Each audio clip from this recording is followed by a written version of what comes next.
Welcome back to Super Game Brothers, our weekly video game and board game podcast. My name is David, and I'm here with Devin, my younger brother. Devin, how are you today? I am doing fantastic. Is my mic on? Your mic is on. Oh, thank goodness. Mine is too. Doing good. We're good. Busy bee, though. Yeah. Busy with all the things. Holy. It has been very busy. That is also how I'm feeling. We got home last night from a baseball game, and I fell asleep on the couch. Woke up at like 10. Tried to go to sleep and couldn't. And so I was just working on stuff till like 1. And now I'm just a mess. Insomnia? No, I don't know what technically classifies as insomnia.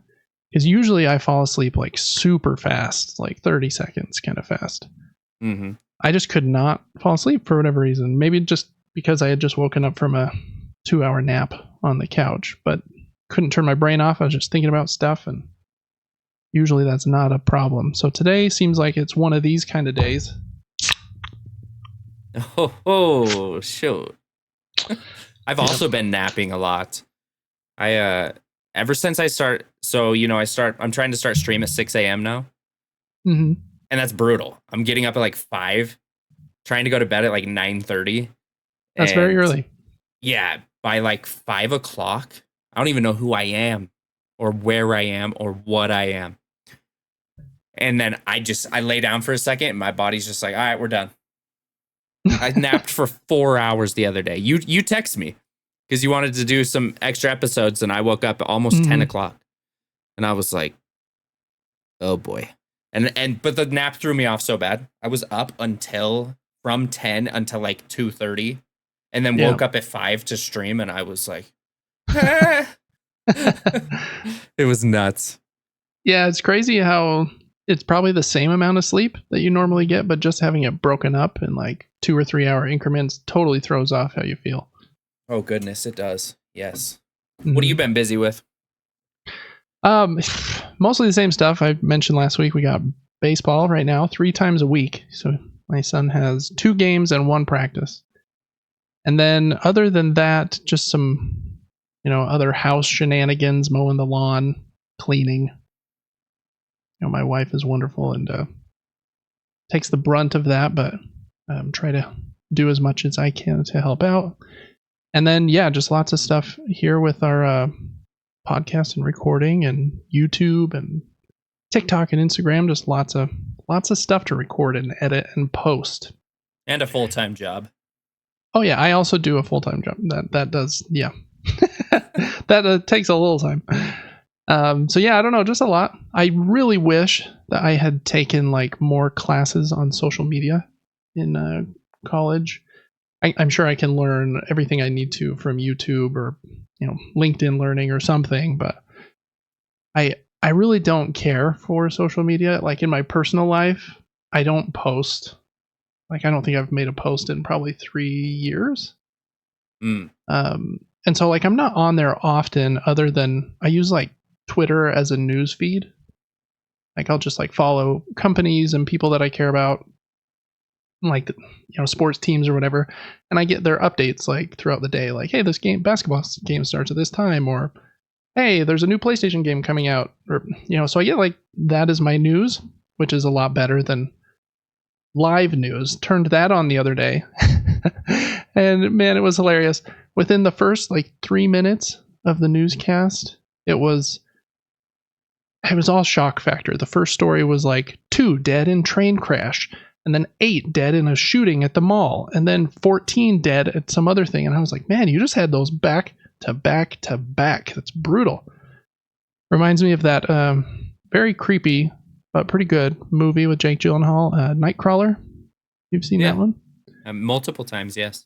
Yeah, it's a really good movie, but very creepy. And what I think the slogan that news channel has is, if it bleeds, it leads. And you definitely get that vibe watching live news. Anyways. I don't know how you remember that slogan. That's impressive. Who knows? Mind like a steel trap, but only for things that aren't important. You've asked me about coding or what I'm doing at work during the day, and I'm just like, I don't remember. I'm a 5-year-old. But if you ask me about a board game or a dumb quote to a movie that came out 10 years ago, then I probably know it. Can you remember your anniversary? Yes. Do you remember that one? Mm-hmm. Wow. Speaking of which, it's coming up. 8 days. And you just had a birthday. I did. I just have a birthday. May's a crazy time. Just Happy nuts. birthday. Thank you. I'm now 21, which is a weird feeling. But no, I'm much older than 21. 34. There's nothing exciting about that number. It's just bigger than it was last year. Yeah, anyways, to kind of close the loop on my tangent there, I wish I knew more about social media, because that is the way you grow things like this, right? Is clips from the podcast or catchy social media stuff, and you hope a few of them kind of blow up and go viral, and then you're getting traffic. But getting that traffic, I don't know a ton about. It's a tricky thing, because I feel like everything we do on our channels is like super high quality. Like our podcast is pretty well thought out, I think, at least. I won't say I'm like the most entertaining person to like listen to in the world, but things we talk about are fun, and we have a lot going on that way, and I feel like our social media posts are fun as well. Just don't know how to get more people to them without like buying ads, which is what TikTok and Google keep prompting me to do. Hey, promote this. Hey, promote this. And I'm like, I'm going to do it for free. Dang it. So anyways, lots of that, just thinking about strategy and stuff as well. Speaking of, anyone out there listening, if you wouldn't mind, please give us a good review on your podcast service of choice, whether that's Apple or Spotify or Castbox, or I think we're on a couple others that I can't remember their names. But that helps us a lot to get pushed out to new people. And also with our social media posts, that would be helpful too. We have 2 accounts. Gaming Top Down is where I do my board game stuff on YouTube. And I also have Instagram and TikTok. And then Super Game Brothers is here where we post this and our video game stuff. So yeah, if you would check those out, that would help us as well. But yeah, so lots going on. Busy times here in the Bailey households. Anything else new going on with you, Devin? I'm kind of back on the fitness grind a bit. I've been very consistent lately. I don't know. I'd like to kind of dabble back into dating. I don't know. That's a hard one. I do and I don't. You know what I mean? I'm not sure that I'm like financially prepared yet. I'm not even sure I'm mentally fully prepared yet. But I don't know. I kind of want to try that, and I just want to look and feel good about myself. But so I've just been like crushing food. It's insane how much I eat every day. It's almost embarrassing. I got like stomach aches in the morning. I'm like, oh, just trying to put on some pounds. And then I'm lifting right after the stream. I'm just trying to lift. I'm like, oh, I don't know. Just doing that, watching NBA finals. What else? I've been mowing the lawn as well, helping with yard work and napping. I got my car back. We might have talked about that last week. So that was nice. Other than that, I don't think there's too much going on, Yeah, I don't think so either. It is nice. This weekend is Memorial Day, and we're doing like a family vacation up to Idaho where our grandparents live, and I think that'll be a good break. I need a weekend where I'm not focusing on busy stuff, so that should be good. Last question I wanted to ask you real quick. My household is kind of a Dr. Pepper household. I love Mountain Dew, but Dr. Pepper is they're neck and neck for me. We've had a debate in our house on if this one, the cream soda, Dr. Pepper, is the king, or if the newcomer, the creamy coconut Dr. Pepper, is better. Have you had the creamy coconut one yet, Devin? I have. Your wife brought one over to Mom. Ah. And then our other sibling brought one over to mom, so she had 2 and she gave me one. Cream soda's way better. Oh, you like the cream soda one better? Okay. I keep going back and forth. I can't decide. I think maybe I should just mix them. That might be a little nuts, but yeah, it might be good, honestly. Yeah, I mean, my favorite is to get like the fountain soda from the gas station. And when I get my Mountain Dew there, I do a tiny splash of regular Code Red, just so there's a tiny little taste of like actual sugar. And then the rest of it is Mountain Dew Zero. And my wife gets Diet Dr. Pepper with a splash of vanilla and a splash of coconut in it, which is very good. And that might be kind of similar to the cream soda coconut kind of vibe. So it might mesh better than I think. Who knows? Did mom have a massive fountain drink at your at Calvin's baseball game? She did. Yeah, she told me about that. She's like, I got this big Coke Zero, and you know those have a little caffeine. She's like, I drank it at 5 p.m. I was laying up in bed staring at the ceiling. It was 4 a.m. I was like, you have no caffeine tolerance, because I can pound 300 milligrams of caffeine at 7 p.m. and fall asleep by 10. Yeah. Which I'm not proud of, but that is. Yeah, no, that's how I am too. Last night I got a 50-ounce Mountain Dew, and I think they have like almost 50 milligrams of caffeine in 12 ounces. So what is that, 4 times that? So that's about 200. Yeah. Yeah, I don't feel any different. But then I did just say at open here that I couldn't sleep last night. So maybe that was the thing. I don't know. Oh, this was yesterday? It was yesterday. Uh-oh. But I get them often, though, and I usually can fall asleep. I think it was maybe that paired with the 2-hour nap and thinking about SEO and keywords and websites and social media, wanting to jump off a freaking cliff. Yeah, that's the hard part of all this for sure. But yeah, we're blessed to have it, you know.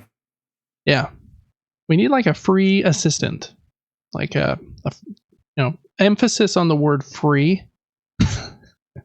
But someone that like just, I don't know, they wouldn't have to be free forever, I guess, if it really worked out, but understands all of that stuff and can timer posts and edit and crop this. Oh, you've made this 2-hour video? Here's 10 clips of it for social media.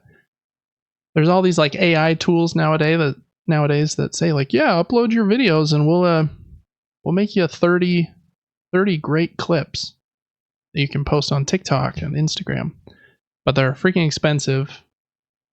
And they're like, yeah, on the free plan, you can upload like 5 minutes of video. And I'm like, oh, okay, 5 minutes? What am I going to do with that? Anyways, yeah, I don't know. 5 minutes in total? Yeah, before you're through the free plan. But I guess, AI is kind of the hot buzzword in recent years. So they know they can charge you. They're like the NFT. But I think AI will be around. NFTs, I don't think will be. Have you seen the videos of AI recently? How smart it's getting? How it can just have a full-blown conversation with you? Yeah, I think OpenAI showed off their GPT-4 model. I think is yeah, what they it was. said, what was the movie with Joaquin Phoenix? Her? They said Her's coming to life. It's here. People are going to be falling in love with AI. I was like, oh boy. I guess that was kind of a controversy because I don't remember the dude's name. He's one of the founders of OpenAI. I guess he reached out to Scarlett Johansson and asked if they could use her voice for the voice for ChatGPT-4. And I don't know why she said no, but it might have been scheduling or something, but she said no. But then they released this new version with this woman's voice, and I guess everyone online has been saying it sounds a lot like Scarlett Johansson. Oh, really? And the CEO posted like a tweet that just said her. And so it seems like he was even leaning into it, that like, okay, you didn't agree to this, we're just gonna steal your voice anyways. And so I think she had to like sue them or something. I need to like read more up on it, but I think that was happening recently. That's kind of the thing with AI, right? It can steal your voice, steal whatever it wants. in the name of technological progress. So, And in the name of justice. or anti-justice, I guess. I would argue that Scarlett Johansson had the justice there. She should be getting a fat paycheck from them if they're going to use her voice. But yeah, I don't know. I think that was a big thing. But yeah, they are crazy. I didn't see all of the show there. Man, so many of these tech companies were showing like very similar things this last week. I think Google had like their Google Summit or whatever they call it. And they also spent a lot of time showing off their AI and like how it works. And so I feel like all of them are pushing that super hard right now. It was cool though to see it like live translate languages and like have a conversation. Hey, open AI chat. Did it have a name? I can't remember. GPT, can you tell my friend a bedtime story? He can't sleep. And it's just like, I don't know, making up a story, and it like adds in pauses and ums where a human would. Which is annoying that humans are that easy to copy. But I guess it wasn't easy. It took us until 2024. But it just seems like we're pretty quickly getting to the point where we're not going to know what things are real and what things are not. It makes me think of those. A couple years ago, there were these videos of Donald Trump. Like they were made with AI. It wasn't really him. But I think he was like in a UFC ring, just like punching the crap out of people. And then like Joe Biden came in and he was punching the crap out of Joe Biden. And I think at that point, everybody was like, wow, these look like really good. And I'm like, yeah, and they're just going to get way better. And so someone could say like, make me a video of Player 4 on Twitch. But he's saying every racial slur in the world. And, and just get me canceled. And he's drop kicking a baby. Yeah, exactly. And how are we gonna know what's real or not? It's a freaky world. You're gonna text me. You're like, why are you doing that? Why are you doing that stuff? Whose baby was that? That's amazing. Yeah, it'll be a trending amazing. Don't hashtag. kick babies. Yeah, save the baby. It'll just be like Harambe, that gorilla. It'll be like free Harambe. Yeah, I don't know. Free the baby. Free the baby. Well, yeah, in the world of AI, I don't know what's going to happen. But in the world of this podcast, we're about to get into the news mini nuke. But before we do that, just want to give a quick call out to our Patreon. Please follow us over there for free. We have a free level and it gets you some extra videos and really helps us again to get pushed out to other people on Patreon. And Patreon is really how we survive doing this. So lots of cool perks over there. You can get even more extra videos. You can get our podcast 3 days early, exclusive episodes, have a monthly Q&A with just the two of us. You can write in as many questions as you want, or even get your name in the credits. So check out Patreon, please. That is patreon.com/supergamebrothers. All right, Devin, you know the drill. First off here, we're going to go through the news mini nuke. This is the explosion of kind of short boom, boom, boom, boom, boom, boom, boom, boom, boom things that happened this week. So first up, we got the game announcements and trailers. There were a couple trailers this week.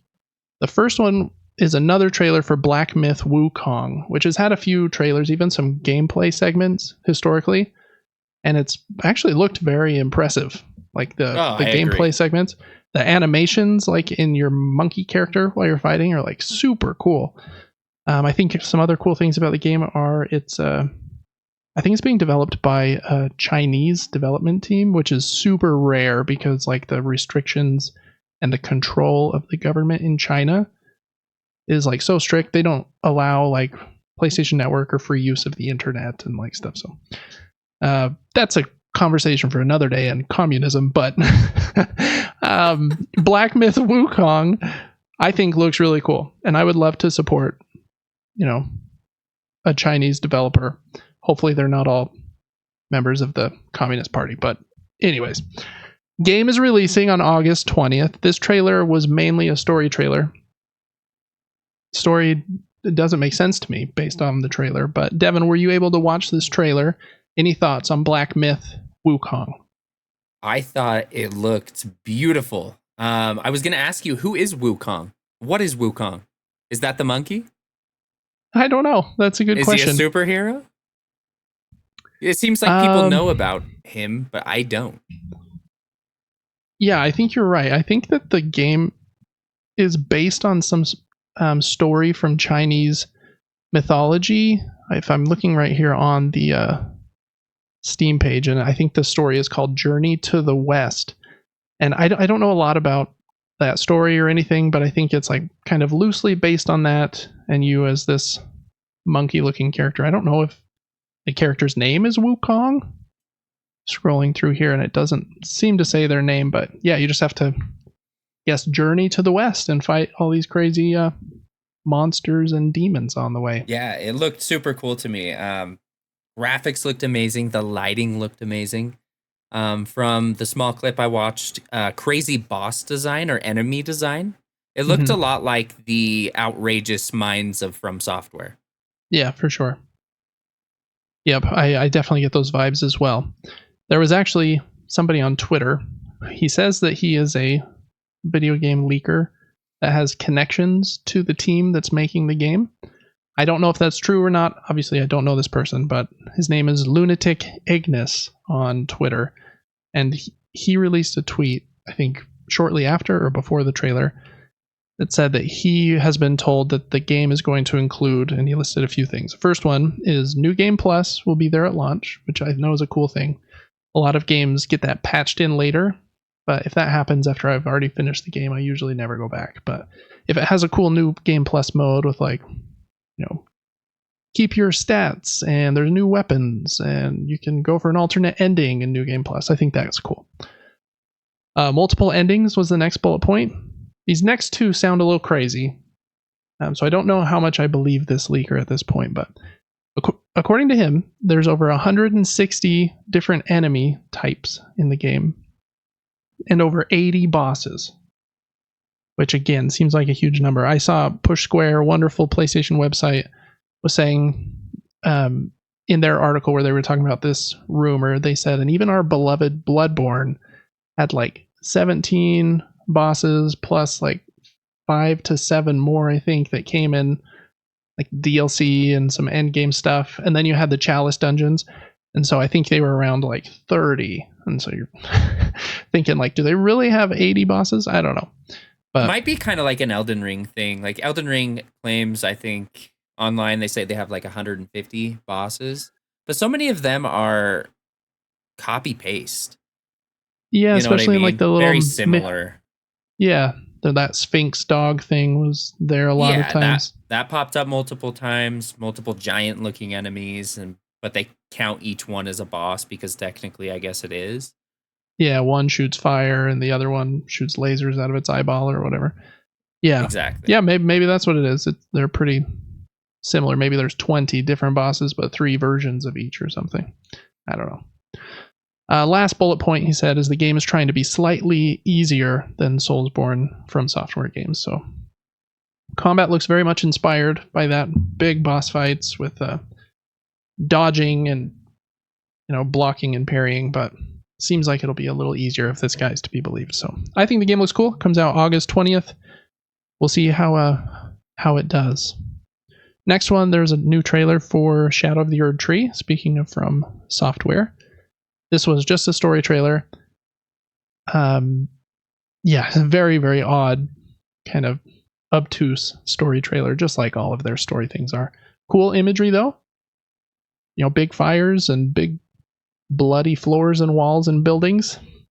There was even the giant pot-looking marching dudes that kind of reminded me of The Rumbling. For those that know that reference, comment on this video and I'll know that you're cool. I will not be commenting because I don't know what that is. Yeah, you need to watch Attack on Titan, Devin. Oh. But yeah, anyways, I thought the trailer was cool. I don't want to know anything more about the game. I'm already kind of sold. So, did you have any thoughts about that new trailer, Devin? It made no sense to me. Yeah, ditto. Cool looking backdrops and scenes, but no sense. All right, couple more announcements. These two are board game related. So this first one I thought was really cool. There's this company, I think they're based in the eastern part of America. Their name is Button Shy Games. They make little wallet games like this one I'm holding up. I think kind of their shtick is they want to make a really good game with 18 cards. And I have probably 12 of their games. This is one of my favorites. It's called Food Chain Island. And yeah, there's just like 18 cards in here. And then they did also release like an expansion later with 6 more cards or something. So they try to have cool games in a very small footprint, which I think is a cool idea. They just announced a new one, which I think is their biggest one as far as like a intellectual property is concerned, because it is called The Walking Dead Surrounded, and it's based on The Walking Dead in partnership with Skybound, I believe. It is available right now on Button Shy's website, and I think most people will play it solo. A lot of their games are kind of solo first, but it does say 1 to 4 player co-op as well, and the game lasts about 20 minutes. So cool looking one, has cool Walking Dead art. I don't know a ton about the gameplay, but it kind of reminded me of another one of their games called Ancient Monuments, maybe, where you have to like set cards out and manage your resources with a card that you rotate. And anyways, looks pretty cool. Check that out if you like little card games that you can play in 20 minutes. Then the last one is a game I don't think I'll ever play, but I know this was I think a pretty influential game that came out in 1983 called Talisman. And it's had a lot of different editions over the years to kind of remake it. And it's having a 5th edition printed. It should be released August 1st for a price of 47 euros or $60.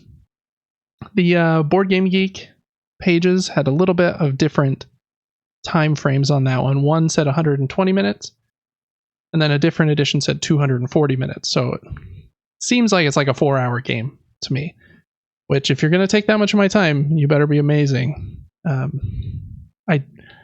Even Root, I don't think takes that long. I think it's 2 to 3 hours. So I don't know if I could get into that, but if you like Talisman, 5th edition coming out this August. All right. Next segment in the mini nuke is usually where we talk about the free games of the week, free to subscription services, but we kind of had them all last week. The PlayStation Network and Game Pass had all of their updates for the mid-month refresh. And so this week there's actually only one, and in weird fashion, again, I do not know what it is. On the Epic Game Store, it just says another mystery game will be available, I think 13 hours from right now when we're recording. Last week's game was Dragon Age Inquisition, so it does seem like these ones that they're labeling mystery game might be kind of more big budget games than some of the indie games they've released in the past. So check that out. By the time you're hearing this, it will be announced. So go to the Epic Game Store, add that to your library, and that's the only free game this week, which is nice. Don't have to worry about too many of those. All right, new games for the week. There's 3 video games that I thought were important. First one is Paper Mario, The 1,000-Year Door. This is a remake of, I think this is the GameCube one. There was a Paper Mario game on the Nintendo 64, but I think The 1,000-Year Door is a GameCube one. I may be mistaken there, but this is basically a remake of that. If you have a Switch, it's one of the only Switch releases this year that we know of. But it's reviewed really well. I think the original did too. So as long as Nintendo didn't mess it up, that makes sense. It has a mighty score of 89 out of 100 on OpenCritic right now. The other big one this week is Xbox's latest big game release. That is Senua's Saga Hellblade 2, the sequel to the first Hellblade. And it's got a strong 82 on OpenCritic. It's also free on Game Pass. I guess maybe I should have mentioned that, but I think I did last week when they went over the new Game Pass games for the month. But check that out if you got Game Pass. I know it's got a pretty good score, 82, like I said. There's been a bit of controversy around this game online. Some people have really loved it. Some people have said that the combat is super weak and didn't like the new segments of the game and that it's very short, like 5 hours. But then other people were like, no, it's not. It took me 12. So I don't know what's going on. I haven't played this game. Maybe make your own opinion after you play it for free on Game Pass. So lots of kerfluffle going on with that one right now. Hopefully everyone will calm down and be nice to each other. The last one is X Defiant. This is Ubisoft's new free-to-play shooter game. They've been talking about it for years, I believe, and it's finally out. It doesn't have any like big reviews out, at least from outlets like IGN and GameSpot don't have any out. I think there were some YouTubers that had their thoughts and reviews out, but also doesn't have a platinum trophy, which is a bummer. I don't know why they would do that. Seems like a dumb thing, but I think it's a free to play first person shooter. Hopefully it's good. Any opinion or thoughts on any of those, Devin? I've been curious about, I don't know how you pronounce it, Senua's Saga, Hellblade 2. Yeah. I haven't looked too much into it, but very, very pretty game. Graphics that's what I noticed. The graphics were very, very good. Paper Mario, super nostalgic to me. I remember playing those games. It added new mechanics to Mario that didn't exist before. And then X Defiant is, I don't know. I've seen a little bit of gameplay of it, but I don't know if it looks as good to me as just standard Call of Duty, but maybe it is. Does it look similar to Call of Duty, like same speed? Like it's not super fast like Apex?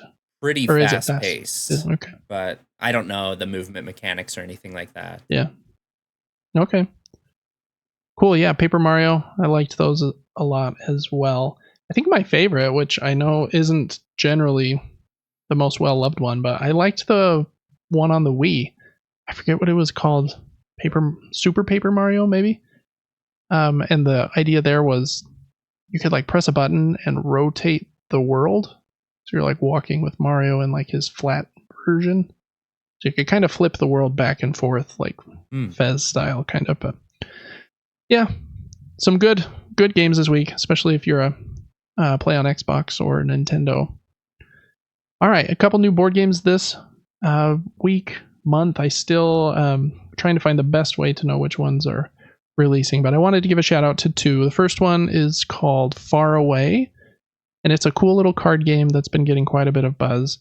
It seems like a pretty short game. You play, I think, 8 cards in front of you, and you play them in order from left to right, but then at the end of the game, you score them backwards from right to left. And so, yeah, you kind of have to think about the order and the combo-ness of how the order you place them in forwards and backwards, which is kind of cool. The other one is called Courtesans, and I don't know much about this one other than it is Pandasaurus's latest game. I'm really a big fan of their stuff. I feel like they have like really nice production values. Their prices are good. And I mean, you can see behind me right here, we've got Brew, Orichalcum, The Wolves. All 3 of those are Pandasaurus, and there probably is another. They're the publisher I have the most games in my collection from. So I want to check out Courtesans.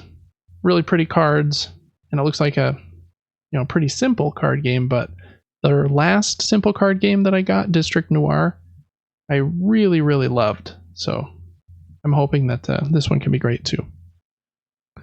All right, that is the news mini nuke. I kind of like that little mini news bomb that we have there at the beginning.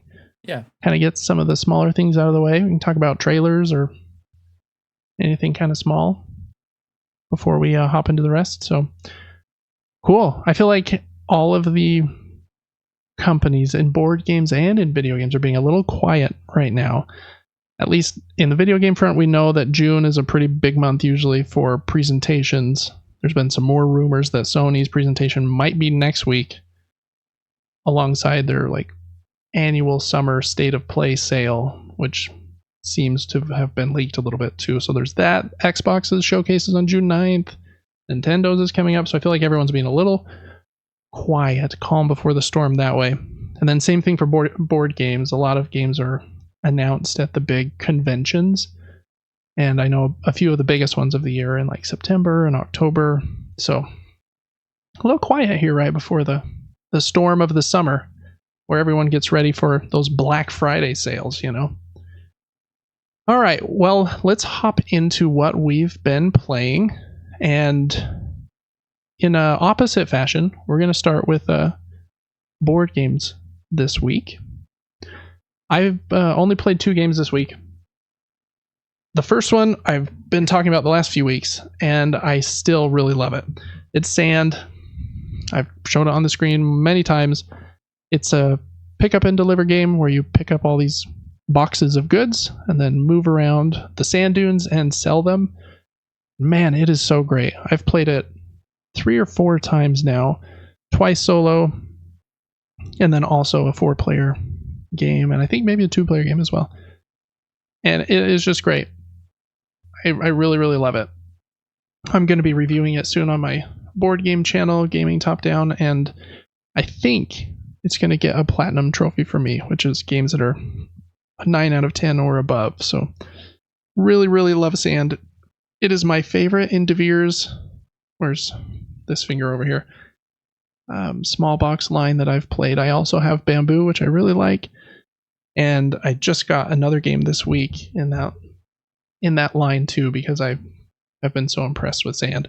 Sand is great. I have 2 playthroughs, both about an hour and a half each, up on my board game channel, and an unboxing. So if you want to see anything about Sand, Gaming Top Down on YouTube is where you can see that.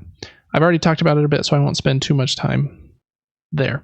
The other one I played is I played a few matches of Crokinole, which, again, one of my very favorite games of all time. Just really a classic. I played with my neighbor across the street, who I've played with quite a few times, and he's kind of had this mission to get as good or better than me. He just got a table for Christmas, a Crokinole board, I guess. And so he's been practicing, and he did beat me one of the games we played. So it was a good match of positioning and flicking each other's discs across the board. So that was a great time as well. I think like I mentioned, I got the one other DeVere game in the mail this week, and I got another game in the mail this week, and I have 2 more coming in the mail. They probably won't be here till after the holiday, though. So I've got a lot of stuff to play and record and put up on the channel, so I should have a lot more to talk about in board games in the coming weeks. I've also got one that I'm really excited for the 2 of us to play, Devin, on and put up on our Patreon. I think it'll be a really fun one. It's one where we can talk. It's one where we play together, and you can talk between the rounds, but then as soon as the rounds start, you have to stay silent. And I'll tell you what it is when we talk about it later in the news. But yeah, board games, man, they're so fun. So many, hard to keep up with all of them, but always a good time. Any board games for you this week, Devin? Another surprise game of wits and wagers or anything that you're going to surprise me with? I have no board games coming in the mail. I'd be surprised if you did. Yeah, I don't think I have played any board games this week. The closest thing I had to a hands-on game is played a little bit of basketball with our 14-year-old brother, and that man's just crazy, and he destroyed me in a shooting contest about 5 times in a row. So nice. Yeah, he does play a lot of basketball. I'm guessing you're still playing Clash, though, which kind of counts. Oh, yes. Every morning. I wake up at 5 so that I have 15 minutes to play Clash Royale and then get out of bed. That's typically nice. That's the go-to strategy for me, because you can't just get out of bed and be an adult. You need to get 15 minutes of games in first before eating breakfast. Got to get that blue light and stare right at that screen right when you wake up. Well, they trap you because Supercell's like, hey, we're going to give you daily rewards for logging in. And I'm like, well, I don't want to miss out. What if I miss today's daily rewards? Then I'm progressing slower than everyone else. Right. And you have to finish a certain number of matches to get them? Correct. It's play your first match of the day, win a match, get 10 trophies from matches, and then you get to roll this new wheel that they added to the game, or this new dice. And sometimes it's way good stuff, so it's kind of exciting. But yeah, other than that, no board games for Big Dev. That's all right. It happens. All right. For video games for the last week, I've played a few. Devin, I think you've played a couple as well, unless, again, you have any surprises for me.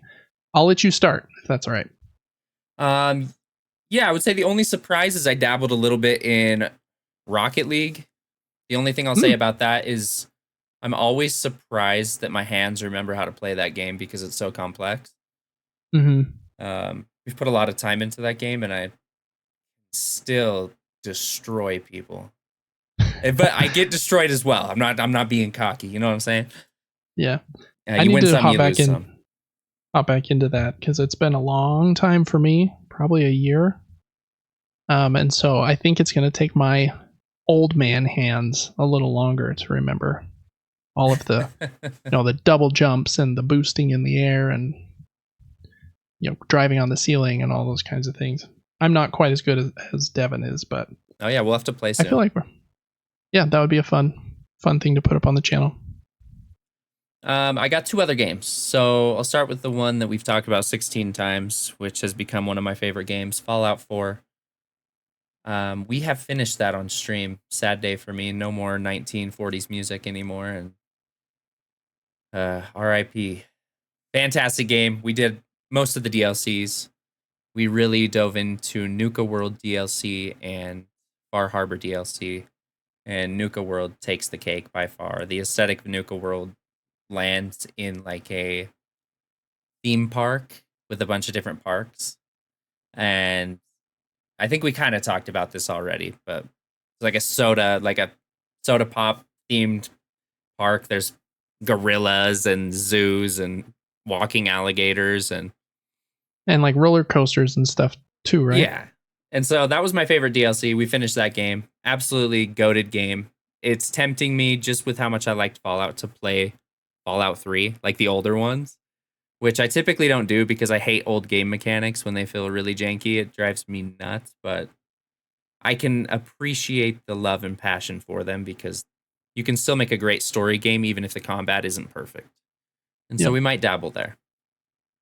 Last game for me, we stayed on the Bethesda kick because I couldn't get enough. And we started Elder Scrolls Skyrim. Is it Elder Scrolls? It is, right? Elder Scrolls is the franchise. Elder Scrolls 5. Yep. Yeah, so number 5, Skyrim. Got dragons and a billion other things. We're about day 6 into that game, and I still have no idea what I'm doing. I kind of do at this point, but we stream these games, and everyone's like, hey, do this. You got to build your guy like this. You got to do this. Try this new magic. This sword is going to be the sword you want for this section. Why are you a vampire when you could be a werewolf? What's happening? Look at him. This guy's a noob, isn't he? I'm like, oh no. There's so much to the game. It almost seems more complex than Fallout. Different aesthetic. I don't like the aesthetic as much, but we did put a mod on the game for a graphical update. And looks good, plays good. Honestly, feels like it's about 60 frames. Beautiful game. Does the mod in that one make it so you can't earn trophies as well? Sadly, yeah. Oof. Yeah, I know. That would kill me. That would kill me. I really like Skyrim. I don't know that I like it as much as Fallout, but their upgrade system is better. Imagine this, okay? Imagine you're in Fallout and you decide, I'm going to make a build around shotguns. And so I'm going to upgrade shotgun perks and this and that. But they add something else. So every time you shoot a shotgun at an enemy, you're gaining levels that you can upgrade later on in the perk tree. So basically, by using the build that you want to create, you can unlock more things for that. Fallout did not have that. Fallout was just like, get XP, play however you want until the next level up, and then you choose what to level up. Yeah. There weren't rewards for doing specific tasks. For example, if I get hit in Skyrim, my armor upgrades, or it doesn't upgrade, but it gives me access to higher upgrades because I've taken so many hits in the game. And I think that's a super cool upgrade system. So I would say that takes the cake on upgrades, but the aesthetic's not as good to me. Dragons and Viking type thing, like, I think it's cool, but it's not my favorite environment. But beautiful game. We've already beat 2 of the DLCs, Dragonborn and Dawnguard. And I love it. Just another Bethesda game to just get lost in. Super, super weird and janky. Like I said, a lot of random issues. We've had a couple game crashes, death loops. You die and then you respawn in, and the guards are still there slapping you, and so you just keep dying, and you have to load a 10-minute back save. Like, it's just made the game super funny and frustrating. But love Skyrim. Highly recommend. Yeah, it seems like that one's been fun to watch as well. Just because it is, like you said, kind of silly and weird things happen. A dragon will fly in, or someone will be levitating for no reason. And yeah, we need to start calling you Devin Bethesda or Bethesda. Bethesda. Look at that. Oh, wow. Yeah, Bev is probably better, but no, just Beth. Beth. Oh, Beth. Yeah, you just call me Beth. Yeah, short for Bethesda. There you go. Yep. Sponsor me, Bethesda. All right. Yeah. Bethesda is proud to sponsor their newest streamer, Beth. Dude, I'd be thrilled. I'd change my name right now. You hear that, Bethesda? He will legally change his name to Beth. Oh, 100%. That's kind of dope. All right. For me, I've been playing a few games this week. The two that I'm just continuing to play in the background are still Balatro, still amazing. I've been thinking, Devin, maybe I should ask you about this. I was going to ask you off air, but now that I've got you here and it's recorded for the world to hear. Oh, no. I was thinking I might try doing a Balatro live stream maybe once a week, kind of in the evenings or early afternoons. On what platform? Since you've already got the Twitch and TikTok kind of locked down, I thought I might just stream right to YouTube on our Super Game Brothers channel or something. I don't know. You should just go live on my account. Would it make you nervous? Oh yeah, you got too many people, and they'd be expecting you, and so I'd just be like, hey. I need to see if my laptop or my Rogue Ally could even handle that kind of nonsense, but maybe it could. Yeah, that'd be awesome. Let me know if you do it. I'll hop in there. Yeah, I don't know. I thought that might be fun. I'm playing it anyways, so I thought it might be fun to just, maybe once a week, just throw an hour stream on the calendar and see if anyone else likes Balatro like I do. Still playing Prince of Persia: The Lost Crown. Still really far in that game. I'm getting close to the end. That I've kind of spread myself too thin, playing too many games that I really like right now, so I haven't finished any of them, but I'm getting close on that one. I don't know how you do that. Little fact about Dave, this man can play 30 different games per week and just slowly scale each one up. I'm completely the opposite. I dive in and you almost can't get me off of a game. I'm like, I'm only playing this game forever. Yeah, I do like variety. If I was going to be a full-time streamer like you, I would have to be a variety streamer. I can't play the same game for too long. I think even in one day, if I was going to stream for 6 hours, I'd probably split that in 2 games.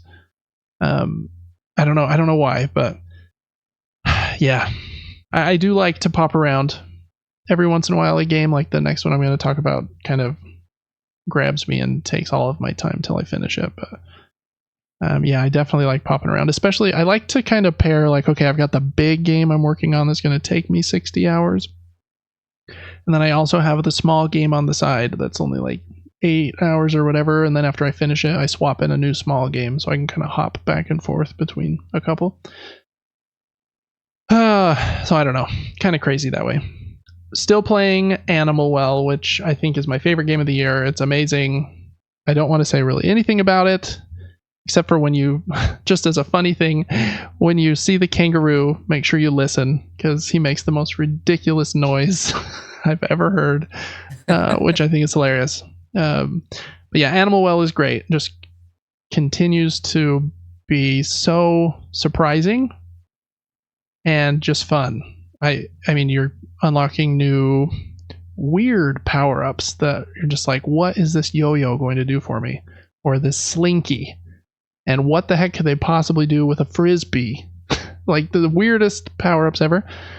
But man, the puzzles that they come up with with those weird items are so fun. And I keep saying they, which I shouldn't, because it was developed by one human. I think his name's Billy Batro or something like that. So big shout out to him. Animal Well is amazing. I think I've recorded 7 hours of the game, and I don't know how far I am because I don't know exactly how long it's going to take. Well, I won't say anything. Yeah, Animal Well is amazing. I'm going to ask you play one question about the game. Okay. Actually, it's a 2-part question. Is the game difficult?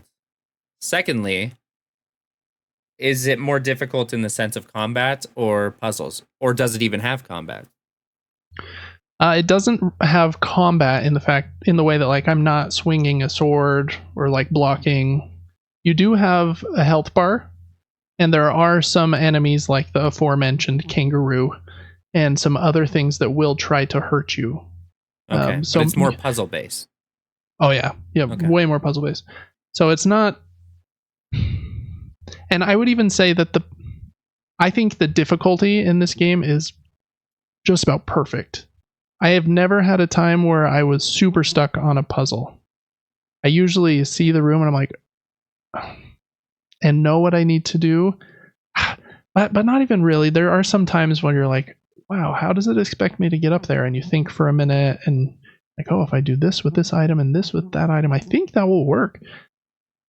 And so you have a lot of those aha moments, but the aha moments aren't too tricky to get to. So it makes you feel smart and it doesn't make you feel dumb, which I think is a good balance for a puzzle game. So yeah, not a lot of combat, but mainly, using items to defeat enemies and running away if there's nothing else to do. Super great. Man, I love it. I think it's amazing. The other game I'm playing is one I played, but I looked at my trophies and it has been over 5 years since I last played it. The very last trophy I had for one of the last bosses I beat was over 5 years ago. And that is Sekiro Shadows Die Twice. Ooh, fantastic game.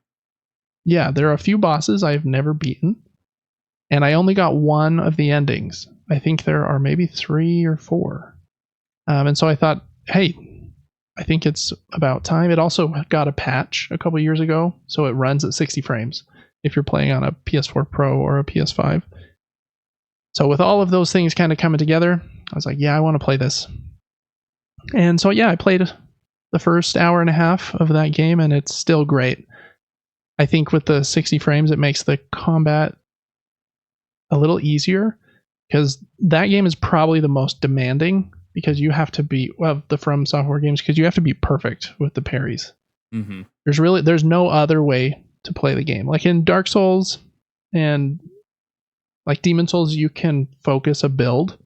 I'm going to focus this build on being a tank that can take a lot of damage and have really high health, or really focus on like a different weapon or something. In Sekiro, I don't even think you can get a different weapon. You can have those other attachments on your arm, like the ninja stars and stuff. But I found one way to slightly cheese that game. Slightly. Oh, really? But it's very time consuming. So what is the mechanic that they use in that game? Is it posture? Yeah. Okay, so you can break a boss's posture and then get like crazy amounts of damage on him, or do like this animated stab, and then he's a death blow. Yeah, death blow, and then he's on his second of 5 phases, Mm-hmm. For example, there's a massive ape in that game, and I could not get his patterns down to parry him to be able to break his posture, so I truly ran around the arena for like 40 minutes and would just get close to him occasionally while doing like figure eights, and just hit him once, and it was just taking like 5% of his health off. And then I'd run, hit him again until he fell down. And I rinsed and repeated that to beat that boss. Funny. Man, I'm surprised that worked, because most of the enemies that I'm seeing, their posture bar regenerates, which really like incentivizes you to fight up close and in their face and really focus on the parrying. So I ignored the entire idea of the posture bar. You were just doing the health? I was just doing the health, and it's so little. Yeah. So it took so long. Okay, that makes sense. Yeah, that's interesting. I've never tried that. Your character is insanely fast in this Yes. game. It is so much faster. I almost have a hard time sometimes controlling the camera because he moves so stinking fast. But I like how different it is from all of the other From games. Super cool. Same. The parry system is awesome. Can be super brutal. I think it's one of their hardest games. And I actually heard someone once say it's probably more like Guitar Hero than it is like the other From games, which I don't really agree. I think it is a From game in pretty tried and true fashion, but I understand what they mean with the parry timing and those, when that red circle pops up, if you can be perfect with your timing, and you can really crush the other enemies. So Sekiro's great. Good time to play it, I think. We're here a few weeks before Elden Ring, and I should probably be playing that, but I don't know. I felt like I wanted to start here. If I can beat Sekiro, then I can. Then there may be hope for me to finish Elden Ring, because I definitely hit a wall there. And just a little plug, that episode of me, it's called Super Game Brothers Advance, Episode 7, Sekiro David Dies Twice. Look at me, I just spit off the whole title. And I even put my face on the character's face. It looks really hideous. That episode is exclusive on Patreon. So join us over there if you want to watch me die in Sekiro. I've even been thinking it would be a fun thing. I think we should start doing this, Devin. I'm just asking you all these questions about our strategy with our videos live on the air. So anyone else can comment too, I guess. But I think we should do some where both of us are in the playthrough. One of us could just be playing and the other person's just kind of there for moral support and talking. So maybe I'll pull you in and you can watch me get destroyed in Sekiro for an hour. I think that'd be fun. Yeah, and we can do co-op Elden Ring at some point too. Yeah, I think that would be great too. Again, probably the only way I'll finish that game. All right. Well, that's all the video games I've been playing. Lots of stuff. Lots of good games. Everybody, if you have a PlayStation, if you have PlayStation Plus Extra, freaking download Animal Well. It's free. And even if you don't like puzzle games, I really think it will surprise you. It is so cool. Just so good. It'll make you feel smart. And the pixel art is like so neon and fun. Yeah, it's great. Animal Well, super. That's my recommendation for the week. All right. Now we are into the news. Let's start with board game news this week. Again, we're just kind of switching it up. There's only a couple things for board games. I already went over the game announcements in the, what do I call that segment? The news mini nuke. And so there's just a couple things I wanted to cover. The first one is Board Game Geek has an annual kind of award show. I don't even know if show is the right word. They call it the Golden Geek Awards. And basically the users on Board Game Geek can vote for games that they think would or should win different categories, similar to something like the Oscars, but instead of for movies, it's for board games. But this is voted for by the general user base, whereas like the Oscars is voted for, I think, by an academy of like some board of movie people. I don't know. Interesting. They always say in their speeches, I'd like to thank the Academy, and I don't really know what that means, but there must be some like 50 people on some Academy board that are like, yeah, we're the ones who vote. I don't know. So this is voted for by the usership of Board Game Geek, and I thought they were some fun categories, so I thought we'd go through them real quick. There are, looks like maybe 18 categories. So I'll go through these pretty quick. But a couple of the games that kept winning are games that I just got this week as a slight spoiler. And so I'm excited to play them. And it was just kind of reconfirmed by this list of winners. So first one up was the 2-player game of the year. And the winner for that one was Sky Team, which is one of the two. This is one of the two I got this week. It was my birthday, like was mentioned, so I got some birthday money and bought some games. And Sky Team is one I've had my eyes on for a long time. You basically play as pilot and co-pilot on this airplane, and you have to try and land the airplane but when each round starts, you can't talk. So we're definitely going to play that one together as like an advanced episode. It's gotten a lot of love in the last year. That one won. The runners-up were Star Wars, the deck building game, which I also have behind me. That would be a fun one to play as well. And Undaunted, Battle of Britain. I know the Undaunted series is really popular. I don't have one of them, and I haven't played one, but I would like to. Next one was for artwork. And yeah, all three of these games have very pretty artwork. The winner was the special edition of the Castles of Burgundy. That's like a 20-year-old game, but it had a new special edition come out this year. And the two runners-up were Earth, which I also have very pretty artwork. Devin, you've actually played Earth. It was quite a while ago. I have no memory of this. You put these cards in front of you that are different plants, and then you put little like tree tokens on top of them to show the growth of your plants. Anyway, so there's lots of like nature artwork in that game. It's very pretty. And the last one is a new sci-fi game that came out last year from Mind Clash Games. They make very big and complex games called Voidfall, and it does have very pretty sci-fi art. So those were those ones. Cooperative game was the next category. And the winner for cooperative game of the year was Sky Team. See, Gibbs winning all the things. Yep. And the two runners up, I don't usually love cooperative games, but I know there are some circumstances where I do, so I'm excited again for Sky Team. Runners up were Earthborn Rangers, which has also gotten a lot of buzz, and Sleeping Gods Distant Skies. Basically every game on these lists is going to be uber popular. So I'm going to not say after every single one that it's gotten a lot of buzz, or I will say that after every single one.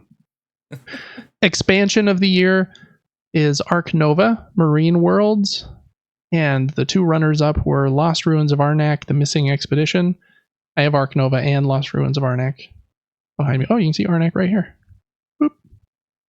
And the other runner-up was Cascadia Landmarks. For Innovative Game of the Year, the winner was Hegemony, Lead Your Class to Victory. That's a big, extremely complicated game kind of about different political parties. I think trying to win like the vote to become the president, I think. It's been very popular this year. You'll hear it a couple more times. But super complicated. And then the runners-up were Sky Team again, and Earthborn Rangers. For the light in board games means simple. Light game of the year, the winner is Thunder Road Vendetta. That's basically like a mix between Mad Max, the board game, and like Fast and Furious, the board game. It's also, a lot of people love that one. Runners up are Nar and Faraway. We just talked about Faraway in the new games this month. And Nar has also been a very popular little card game where you play as Vikings. Medium game of the year, Earth won that one. And then the Castle of Burgundy Special Edition. And then the last one in that category was the White Castle. And that's the other game I got this week. Again, in De Beers small box line. And you play trying to be kind of the best clan in Japan. I don't know a lot more about it, but very pretty game, and it was probably De Beers' most popular recent release. All right, a few more categories. The heavy game of the year, Hegemony won that. And the two runners-up were Dune Imperium Uprising, the new kind of 2.0 version of Dune Imperium, and Darwin's Journey. Party game of the year, the winner was That's Not a Hat. And the runners-up were Dixit, Disney Edition, and Nikojima, which I'm surprised that one won because it's really cool. It's a dexterity game where you have to hang these cats on these kind of pieces that make it look like power lines. So it looks really cool, but I didn't think that like gamers who love board games really liked it because it's very much like a Jenga-esque game. You got to hang cats and not topple the thing over. Unless I'm thinking of the wrong game, but I'm pretty sure that's what Nekojima is. The print and play game of the year, the winner was Waypoints. Super awesome game. Runners up were Naturopolis and Fliptown. I have Fliptown and Waypoints, both really great. Solo game of the year, The Legacy of You, and the 2 runners-up were Earth and Earthborn Rangers. Thematic game of the year, Hegemony again, and runners-up were Dune Imperium, Uprising, and Sky Team. War game of the year, Undaunted Battle of Britain was a winner, and the runners-up were Halls of Hegra and The British Way, Counter-Insurgency at the End of Empire. That one I've actually never heard of, but must be great. I don't play war games like Warhammer and those kinds of things. So, best podcast of the year, Devin, is our podcast going to be the winner of the 19th annual Golden Geek Awards? Oh, guaranteed. Oh yeah. Oh yeah. These 3, the 3 that are here are really great ones. The winner is the One Stop Co-op Shop. Their YouTube channel, and I guess their podcast is mainly about solo gaming and how to play board games solo. The runners-up were Beyond Solitaire and Talk Cardboard. And then the best board game app of the year, the winner was Unmatched Digital Edition. Lots of Unmatched in these categories. And then 2 runners-up, Fleet, the dice game, and Twilight Struggle, Red Sea. So I thought that was just kind of a fun thing that they did. And like I mentioned, Sky Team being in there like 4 or 5 times, I was like, oh baby, can't wait to play that one. So fun games going on. All right, last thing in board games this week is Crowdfunding Corner, where I talk about games that are in crowdfunding that I think look interesting and worth maybe thinking about backing. I try not to back too many games because board games are expensive, and when you buy a board game in crowdfunding, you have to pay shipping, which if you wait for them to come to online shops like Miniature Market or Tabletop Merchant or Game Nerds, those are kind of my 3 favorites, or even Amazon, which I try to buy my games from smaller shops than just Amazon, and they generally have better prices, but they have shipping thresholds of, okay, if everything in your order is over $75 or $100, then you get it shipped for free. And so if you wait... I have a question. Does backing a game mean that you're pre-ordering it? That's kind of the idea, but technically it's a little different in that it's not even guaranteed that the game will be released, and generally there's no refund. You're just supporting the idea that they present. You're supporting, yes, exactly. And so I only back campaigns from like very well established companies that like Dice Throne, for example, is done by Roxley Games, who's done dozens of Kickstarters, and they're usually on time, and they've never like had one fail and not be delivered. So I'm always thoughtful about that too. Make sure it's from a company that you trust and has a good track record. And there are a lot of companies nowadays that do a really solid and good job with their Kickstarters. But yeah, usually if you can wait the extra year for it to come to retail, you won't have to pay shipping.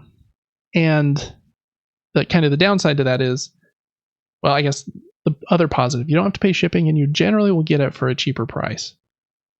But the downside is Kickstarter, they generally have a lot of cool perks for backing it early. You might get a free expansion included, or some bonus cards, or your cardboard tokens will be upgraded to wood, which won't be wood in the retail version that comes out later. So you kind of have to weigh all those things in your mind. Do I want the ultra fancy version? Or am I okay waiting a year, paying less, not paying shipping, and just waiting for it to come to Game Nerds or something? Anyways, but these are the 5 that I think look pretty cool this week. First one is called Rebirth, and this is a game by, I don't know, Devin, if you'll remember his name. We talked about it a few weeks ago. But this is The Good Doctor, Dr. Rainer Knizia. He is the German fellow who has a PhD, and he's designed over 700 board games. Very, very famous board game designer. And he makes a lot of small card games. I have a few behind me, like Longboard is one about just putting cards on top of each other to make kind of surfboards. But then he makes bigger games as well, like this one, again, behind me, Babylonia. And another one of his most famous ones is called Through the Desert. This game, Rebirth, looks like it's kind of in that kind of vein, where you are putting pieces on the board, trying to control different areas of the board. Has some really cool pieces. The artwork is very pretty as well. So that one I thought looked really solid. So that's Rebirth. I think technically it's called Rebirth, like limited edition, because this is the fancy edition with nice miniatures and, you know, the Kickstarter perks. But so check that one out, Rebirth. Next one is called Ironwood. It's a 2-player. It's not just a card game, but it's kind of a card game with there's a board as well, and you'll put your own little pieces on it as too. So it's kind of a 2-player dueling skirmish game. You're basically fighting with the other person, and the 2 players play as 2 different factions that play slightly differently. So they're a little asymmetric. Nothing like too crazy like Root, but you are doing different things depending on which faction you play as. Mind Clash, I've only played a couple of their games. The last one that I got from them, I actually kickstarted, and I ended up selling it. I didn't love it. It was called Septima. Very pretty art, and I thought it was like a fun game, but it was very long. I thought it was too long for what it was. But I know a lot of people have liked Septima. So anyways, this game is a lot shorter and kind of smaller than something like Septima was. Mind Clash is a very, very well-known company that does good Kickstarter stuff. Anachrony is probably their most famous game. So check out Ironwood, especially if you like 2-player games, and even more specifically, 2-player games where you're fighting each other. Next one is a little bit more silly, but it's also a 2-player dueling game with quirky cat/robot art. It's called Cosmic Chains. And yeah, I didn't think this looked like the best thing in the world, but I thought it looked like the art looks cute. And the cards look like they kind of have a bottom section of the card that lets you combo with the other cards that you place next to it. And then the top section of the card does something else. And so it's not like overly complicated. Looks like a pretty simple game, but based on the look of the game and the feel I got reading the rules section, it looked like it might be a good time. I also like the price point is pretty low. I think it was $25. And the box size is pretty small. It reminds me of Cat in the Box as far as like the box size, and like a small game that also has pretty nice components. And Cat in the Box is incredible. So I don't know. It might be kind of a sleeper hit. We'll see. 2 more.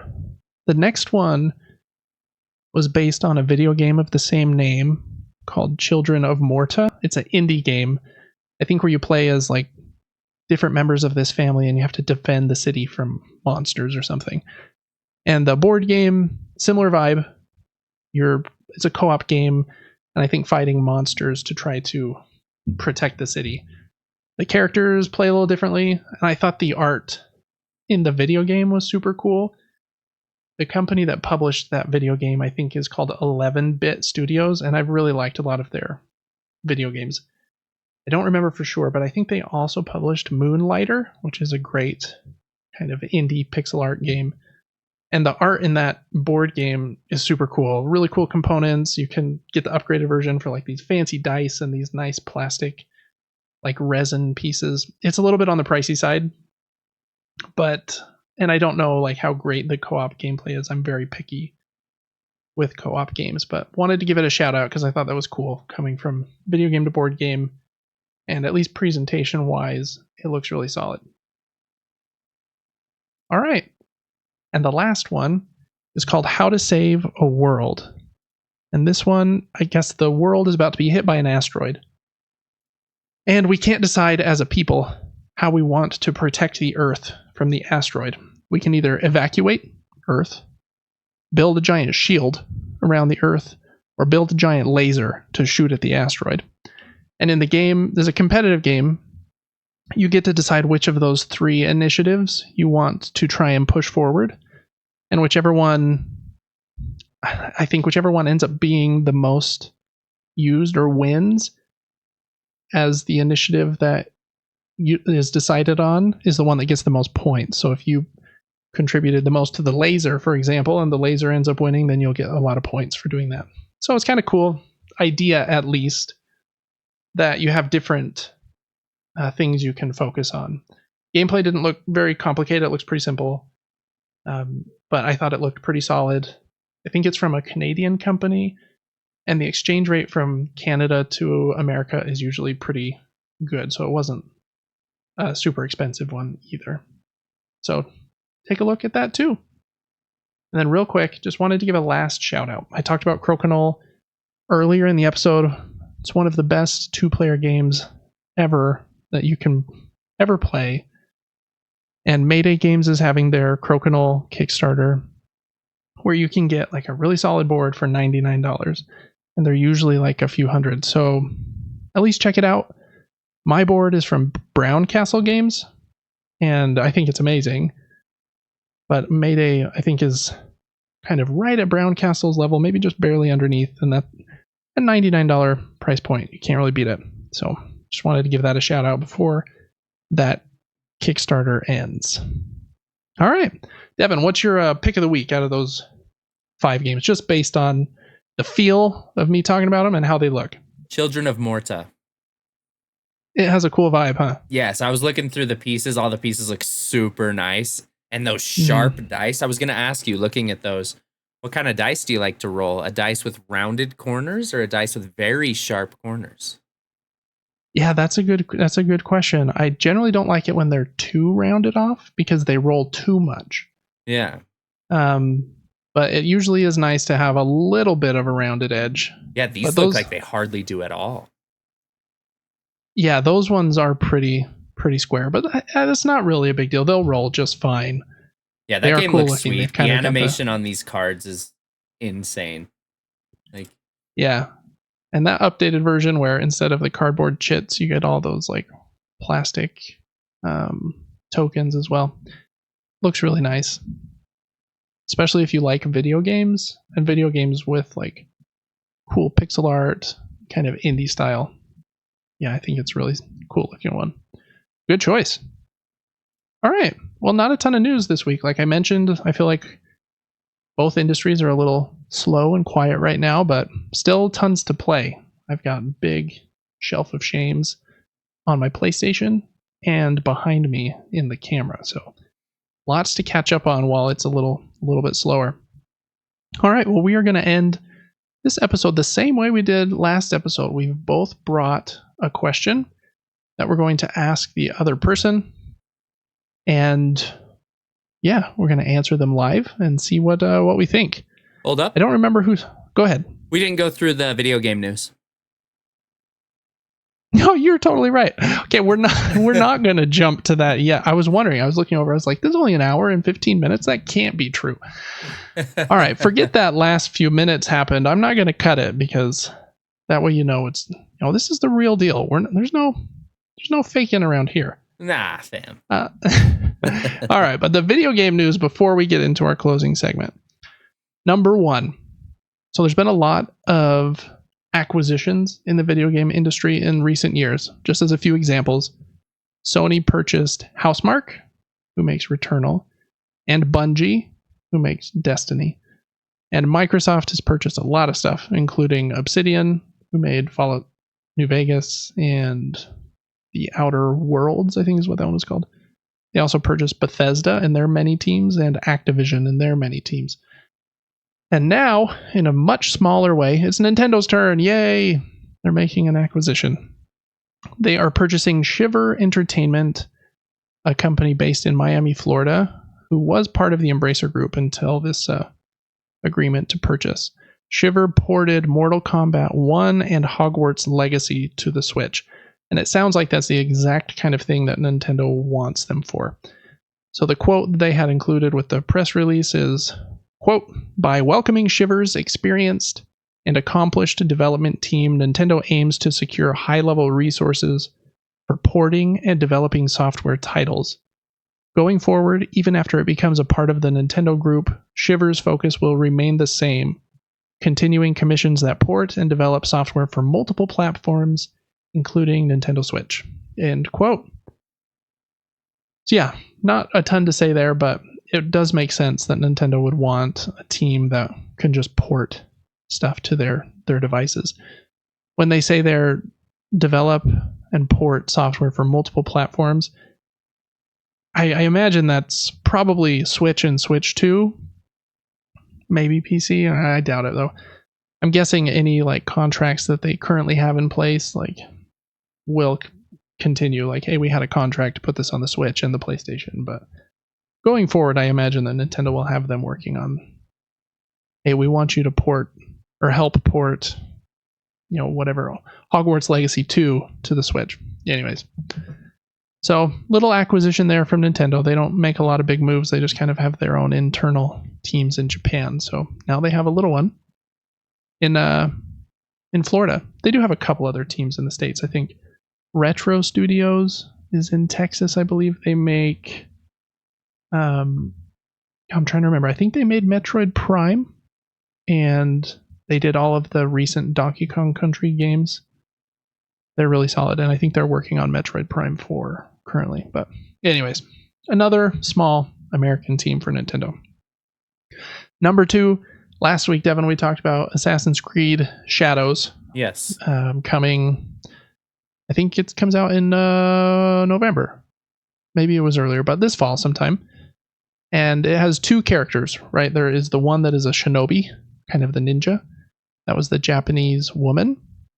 And then the other character is Yasuke, and he is a African-American male. According to Ubisoft and lots of reports online, that character Yasuke is actually a real historical figure that was taken from Africa to Japan and had, I guess, a pretty important role in some parts of history.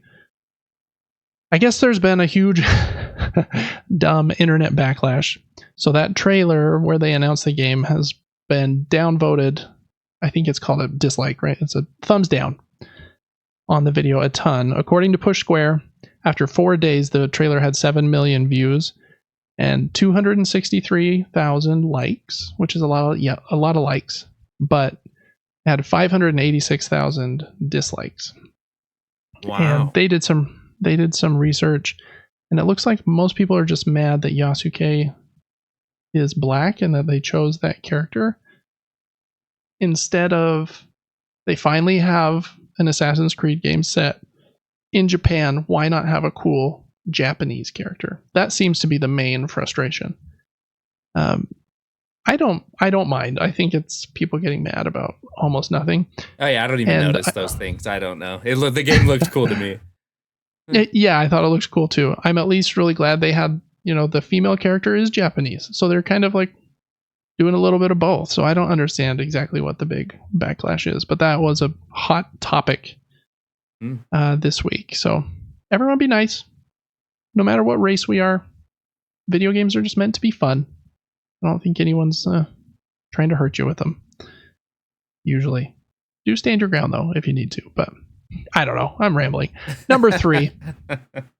There's been a lot of talk recently about Microsoft having Xbox go multi-platform, put their games on the Switch and the Switch 2 and the PlayStation, and they've already released 4 games on PlayStation this year.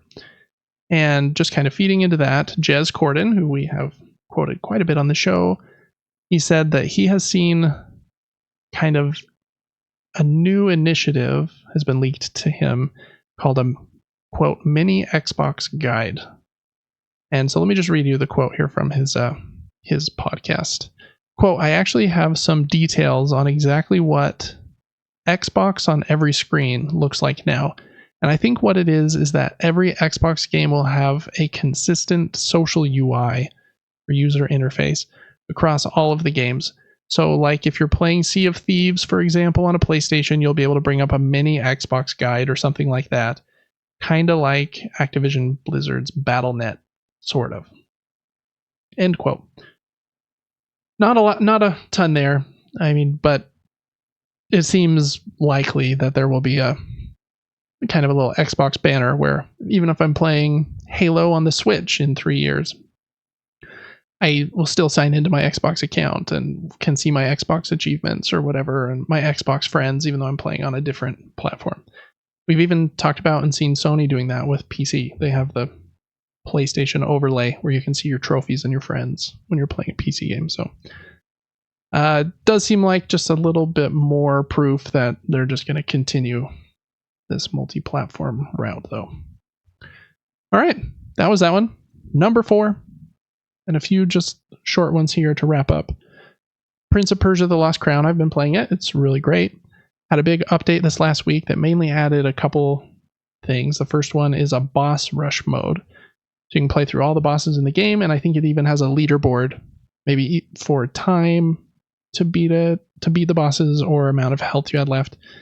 And then it's also adding in a new way to fast travel. There are these specific points on the map that you can fast travel, but they're also going to allow you to fast travel between the walk trees, which are kind of the save points of the game. So now you don't have to go from the save point to the travel location. You can just fast travel from tree to tree, which should make fast traveling around easier. So yeah, not a ton there, but a couple cool things. I think the boss rush mode is a cool idea. It's a really solid Metroidvania if you like that genre. Next up at number 5, Hunt Showdown is a game Devin and I have tried to play a couple times, and it hasn't really grabbed us, but I do like kind of the creepy horror vibe. It's on PC, I think is where it's the biggest, but it did have a PlayStation 4 and Xbox One version, and both of those versions are being sunsetting, being shut down, will no longer be used in August, and they're going to be releasing next gen, I guess it's not next gen, current gen versions, so PlayStation 5, Xbox Series X versions, and if you have the game currently on PlayStation 4 or Xbox One, you'll get the new version for free. So look for those to come out in August. Along with that, current gen version will be, they said, some new user interface designs and a new map. And I think there are only a few maps in that game, so that's kind of a big deal. There will be a new one. It is a cool game, very creepy, and I think being on PlayStation 5 will help it a lot, because it was initially at 30 frames when we were playing, and it was brutally tough to try and aim in first person at that choppy frame rate, trying to shoot that spider boss. That's exactly what I was going to say. Trying to shoot that fast spider. Yeah, good luck. Yeah, he's so stinking fast, like just crawling on all the walls, and you're never going to keep up with him. But hopefully 60 frames and being on current gen platforms will help with that. All right, number 6, Multiverses is, I think it's a Warner Brothers game, kind of made in the Super Smash Brothers like kind of vibe. It had a beta last year, and since that beta, I think the beta was over a year ago, they've been working on it and fleshing out kind of the battle pass system, and it finally does launch on the 28th. So that's next week. The 2 new characters they've shown, along with the battle pass and kind of the announcement that they're relaunching and in I think version 1.0, are Jason Voorhees and I forget the Agent Smith from The Matrix, I think is the guy's name. And it's just it's a weird game. It's crazy how with Super Smash Brothers, Nintendo can get away with it. They can put the weirdest characters together, but they seem to make sense in Smash. It doesn't seem weird to see Donkey Kong punching Peach, or, I don't know, Fire Emblem characters, and then there was Solid Snake in that one Smash game for a second. But for some reason, when you see Bugs Bunny getting slashed by Jason Voorhees, it does seem weirder. I don't know why. Yeah, kind of amazing though. Yeah, it is kind of funny in that way. I think like Gandalf is in it, Bugs Bunny. And I already said Jason Voorhees. Oh, you did? Yeah, I played as Wonder Woman, and I don't remember who else. Funny. How did it feel? Just curious. I have no memory of this besides knowing that I tried it. Yeah. Since it was in beta and it was like a year ago, I bet it felt like budget Smash Brothers would be my guess. But hopefully it can be a big hit. I want every game to be successful. People spend a lot of time making it, and I hope a lot of people will love it, but we'll see. I like Warner Brothers stuff generally. I think they do some really cool things, with Lord of the Rings and Dune, and Those are mainly in movies, but they have a lot of good video games too. Those Shadow of Mordor video games are really great. They make good stuff over there, so hopefully this can be one of those good stuff. All right, number 7. New Call of Duty comes out every year and has for what seems like ever. It seems like the release this year, I don't know if this was already public knowledge, but it seems like it's going to be Black Ops 6, which is crazy that it's already up to 6. But Treyarch seems to be teasing that ahead of Xbox's showcase in June. So I was going to ask you, Devin, of the different Call of Duty series, I know it might have been a little bit since you played them, but you were really into Call of Duty for a while. Which was your favorite? Was it Modern Warfare, Black Ops, or I can't remember all the other ones? Black Ops always felt like different to me. I would say I preferred Modern Warfare 2 and 3. But I think the one that felt almost the best to me was Call of Duty Ghosts. Really? Yes. We played a lot of that one, and it just felt smooth. And I think they had an extra game mode called Extinction, where you would fight aliens instead of zombies. Mm-hmm. It was actually super fun. Yeah, I remember that one. Did you ever play the campaigns, or were you strictly playing multiplayer? I think I did, but the only memories I have are shooting online people. Yeah, okay. Because I think people hated Ghost's campaign. Oh, really? I don't think it reviewed very well, but on the multiplayer side, I don't know. You might be right. Maybe people really liked it on that. But Black Ops 6 seems like it's going to be the game this fall. And there was a report, I think this last week, that Microsoft is planning on putting this Call of Duty game into Game Pass when it comes out. So we'll see how that shakes out. It's kind of an interesting scenario, right? You've got the best-selling game of every year, basically. Let's just use round numbers. It's going to sell 20 million copies at $70. What's that? $1.4 billion if they all sold for full price. And so they're probably in a little bit of a pickle. They're like, yeah, we want that money. We want $1.4 billion. But at the same time, they've said all of their games are going to come into Game Pass for free. And so do they break that trend? And if they do break that trend, I imagine like everyone that has Game Pass would be like, why do I have this then if you're not going to put your games in it like you said you would? But it's a lot of money to stand to not make. They'll probably get, a bunch of subscribers for a month or two or whatever, but is it enough people signing up for Game Pass to make up $1.4 billion in those sales? I'm sure those are the questions that Microsoft is struggling with at the moment, but it does seem like they're going to do it. So if you have Game Pass, it might get more expensive, but it should have Call of Duty. All right, number 8. We kind of talked about this before the show, Devin, but it seems like a lot of people are jumping back into Starfield. I'm sure that all of the hype from Fallout has helped that a ton, since it's basically the same, same studio, similar game style, but in space. And it did just get a big patch with a lot of upgrades. I don't know all of them, but I think the main one that people were really looking forward to is 60 frames on Xbox Series X. Are you going to play Starfield, Devin? I would like to, yes. I also saw another upgrade in that game, and not the one we talked about. So it's almost like a mini map without having to go into a mini map, or a map system without having to, hit the touchpad and scroll through where am I. It was basically like you're just wandering around, and there's a lot of icons that you can hover your cursor over, and the icon will kind of have a picture, so you'll know, oh, this is a food shop, this is a merchant, this is how far it is, and so everything is a lot easier to maneuver, and you actually know where things are in areas, and like the map shows trees and hills, and it's just much more descriptive. I thought that looked cool. And yes, anything that gets a 60 frames per second patch, and if it's made by the makers of Fallout, I need to play it. They just need to put it on PlayStation for me, please. Yeah. Yeah, please do that. I would like to try it as well.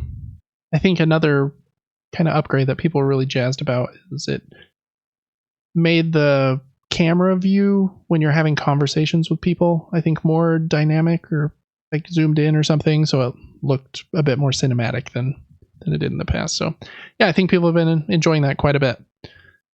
So check out Starfield if you haven't. If you have Game Pass, I believe you can play it for free. Again, an Xbox game, so it should be in their Game Pass service. All right, last couple are really short and simple ones. First one, Fallout stuff is coming to Fortnite. I think we briefly mentioned that just from a tweet last week. But they did show some power armor suits and stuff. It seems like that's pretty imminent and might be in Fortnite in the next few days. So look out for that if you play Fortnite a lot.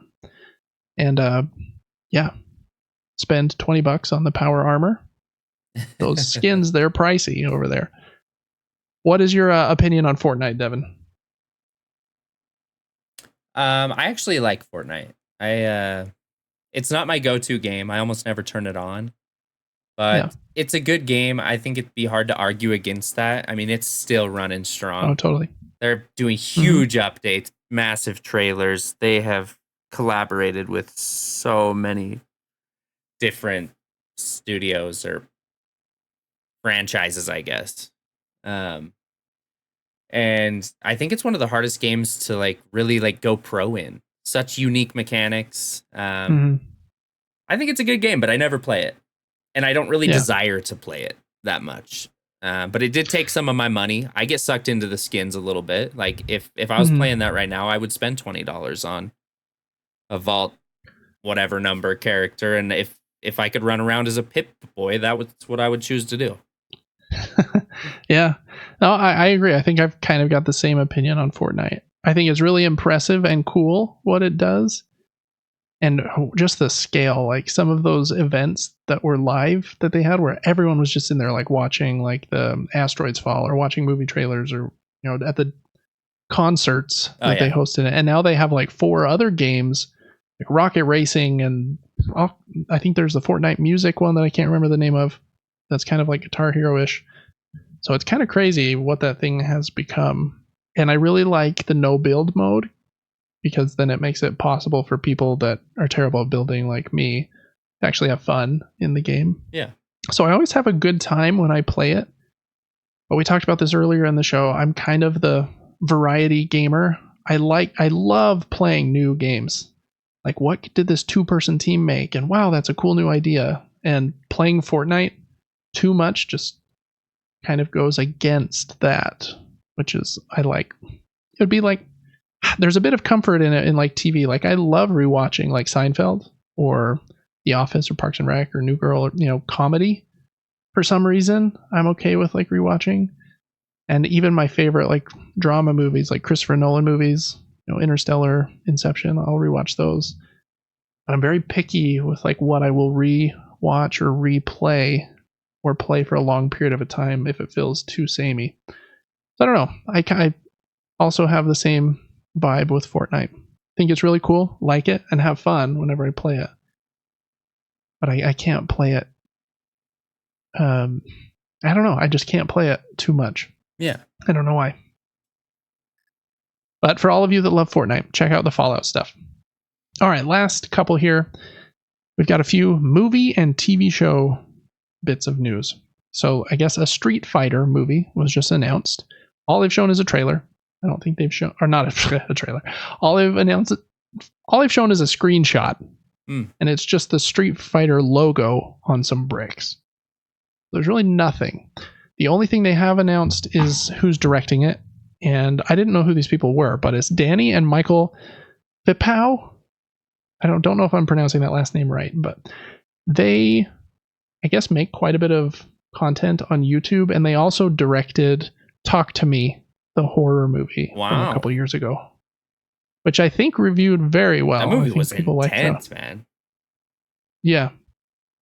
That's what I've heard. I haven't seen that one. Can't talk my wife into watching it. She's turning into a scaredy cat with scary movies. I have an idea for them. They should use their last name as a fighting sound in the game. Pow! Pow! You know what I mean? So it's kind of like Ken. He could be standing there and go Hadouken when he shoots the fireball, and then you could have the other character go Pow back. So there you go. It took me a minute. I couldn't remember what that was. Yeah. Heck yeah. Let's go. Anyways, so if you like Street Fighter, it sounds like there's going to be a movie. And I'm guessing it won't be a horror movie, but those two people, brothers, are good at making horror movies, I guess. So we'll see if they can do action movie like that. Okay, next up, there was a new trailer for the Dead Cells series. Dead Cells was a cool kind of Castlevania-inspired game that came out probably 6 or 7 years ago at this point. And it's having a 10-episode run. The episodes are really short, only 7 minutes each. So in total, it's only like 70 minutes. But I really like the art style. I think it's made by a French team and is coming out in France later this year, or I think even next month, maybe June or July. Then it's coming to other locations later this year. So if you want to see that, there is a new trailer for it. I think the artwork looks really fun, kind of fast-paced and funny cartoon vibes. I thought that was cool looking. And then the last thing, I think it was last year when Henry Cavill announced he was going to be leaving the Witcher TV show on Netflix. Netflix has shown the first image of Liam Hemsworth in his Geralt of Rivia. Oh, I gotta see this. I know there was kind of a big backlash, like Liam Hemsworth doesn't look anything like the Superman guy. What's his name? I just said his name. Henry Cavill. Well, Liam would definitely have to put on some weight for this, I feel like. And I'm sure they have their strats of doing so. Yeah, with bodysuits or whatever. But the picture doesn't look terrible in my opinion. But Henry Cavill's hard to beat. He's a baller. Cool guy.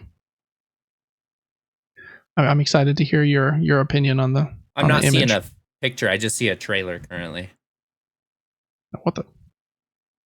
Let me see. Is he in the trailer? What?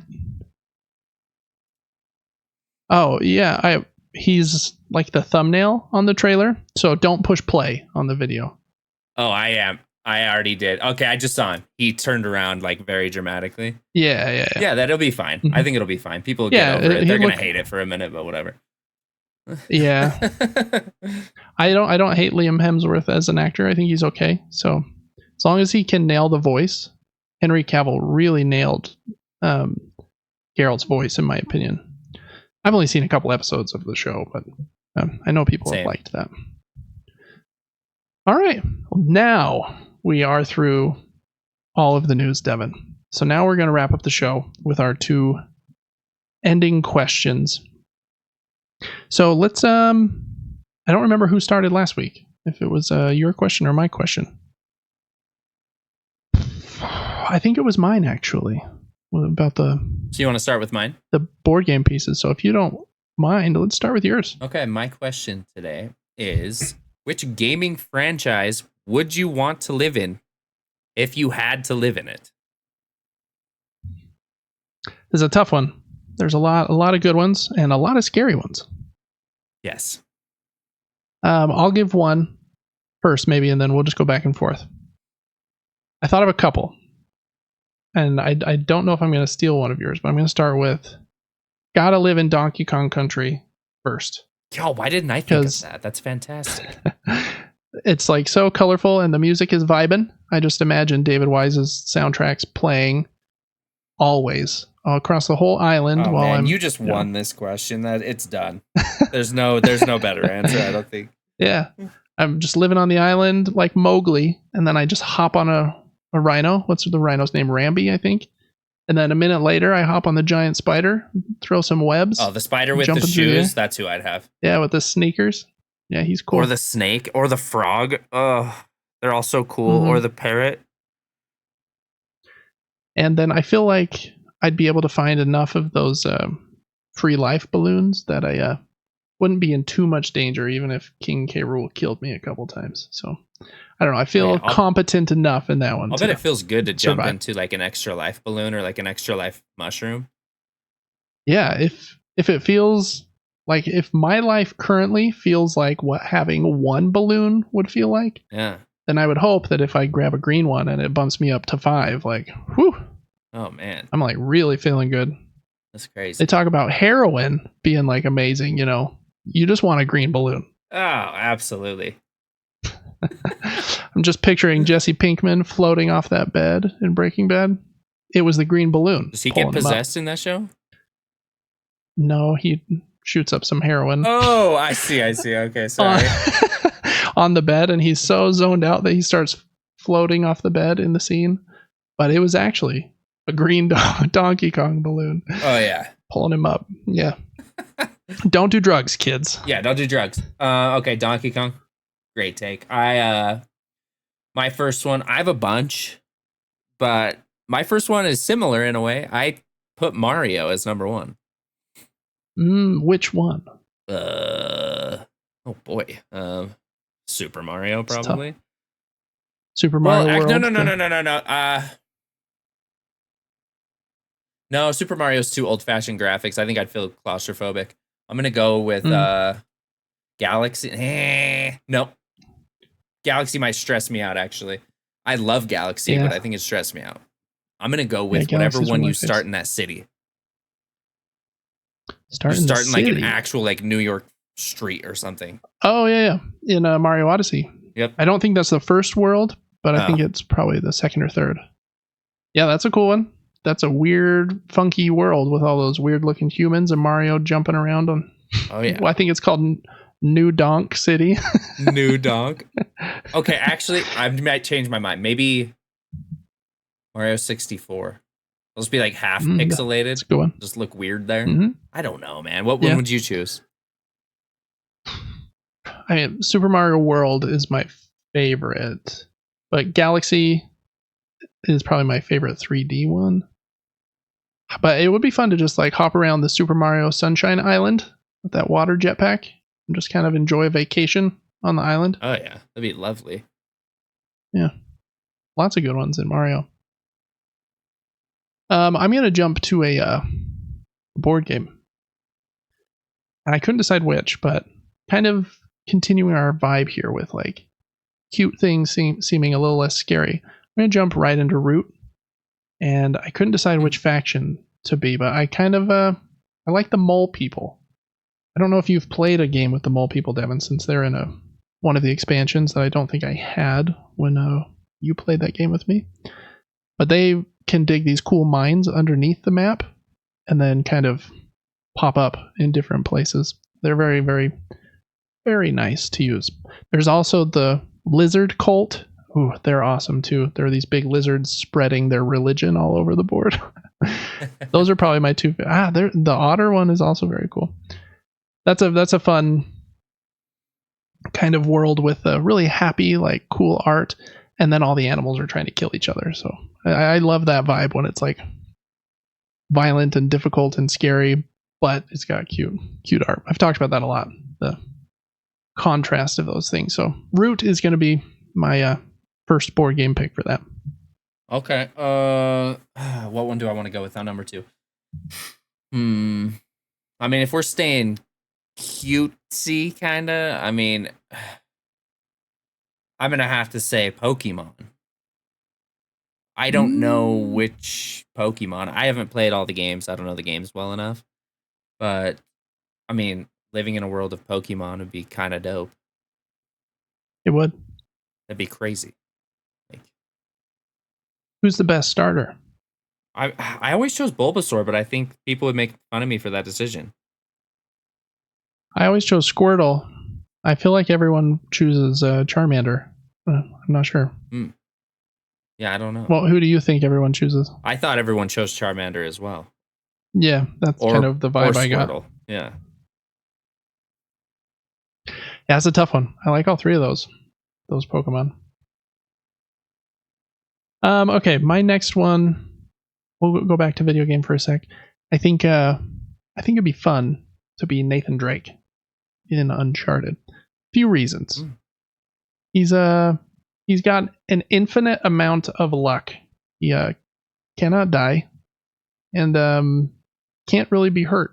He gets thrown in jail a few times and does get hurt occasionally, but just I think even Naughty Dog, who made the game, said that when you're playing the action sequences, and you do die and the screen kind of goes red around you, it wasn't meant to be damage as the red. It's meant to be Nathan Drake's luck running out. So eventually, like, your luck does run out and you get hit. But he's kind of the luckiest person ever. He can go treasure hunting like Indiana Jones or the dude from, or Nicolas Cage from National Treasure.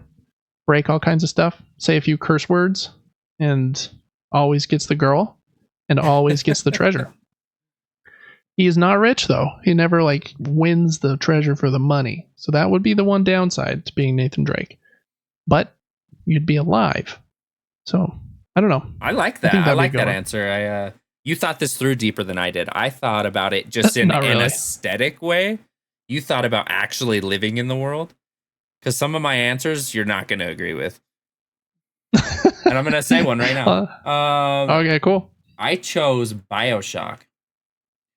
Underwater cool City of Rapture. But there is one rule for me. You can't make me go into the ocean. I know it's underwater. I will not be swimming above it. I will not be seeing above it. Don't make me look at that. But I love the aesthetic. I think it's so cool. Even the aesthetic of BioShock Infinite, which kind of changed a bit, is still amazing. You got blimps and like the circus vibe and that big metal bird creature. Yeah, I think that's a cool world. Super cool. I would love that one until the first time I ran into a splicer and it was covered in blood and tried to slash me with like a butcher knife or whatever the heck they're carrying. I have to look this Or the up. first time I saw a Big Daddy. Yeah, type in splicer, then type in Big Daddy. Oh, I would rizz up a Big Daddy. I'd have him. He'd be my friend in seconds. Let's see.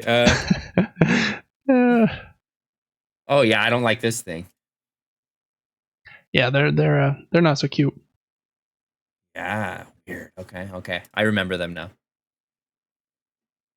But it would be cool, see the lighthouse and go down into the underwater world. Like you, I would not want to be there, so I would probably choose Infinite to be up in the clouds, but both very cool. All right, my last one. I love sci-fi and outer space, so I was trying to think of an outer space game. You can see Cryo on my shelf. Really great, kind of cool space theme. I've also got From the Moon up here, which is a cool space theme as well. I chose Pulsar 2849.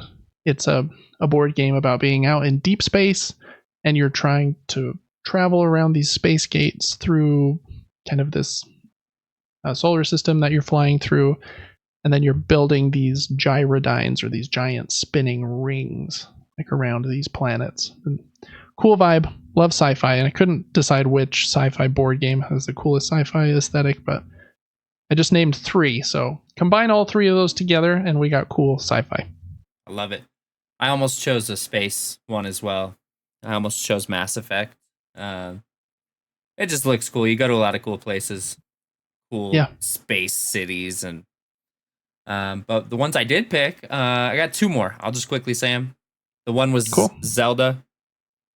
Fun place, cool music. Which Zelda? Don't ask me that question. I don't know.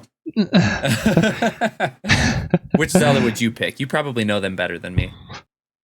I mean, my 3 favorite Zeldas are probably, I would choose one of these 3 just because they're my favorite games. You got Link to the Past. That's the Super Nintendo one that is awesome. Cool pixel art.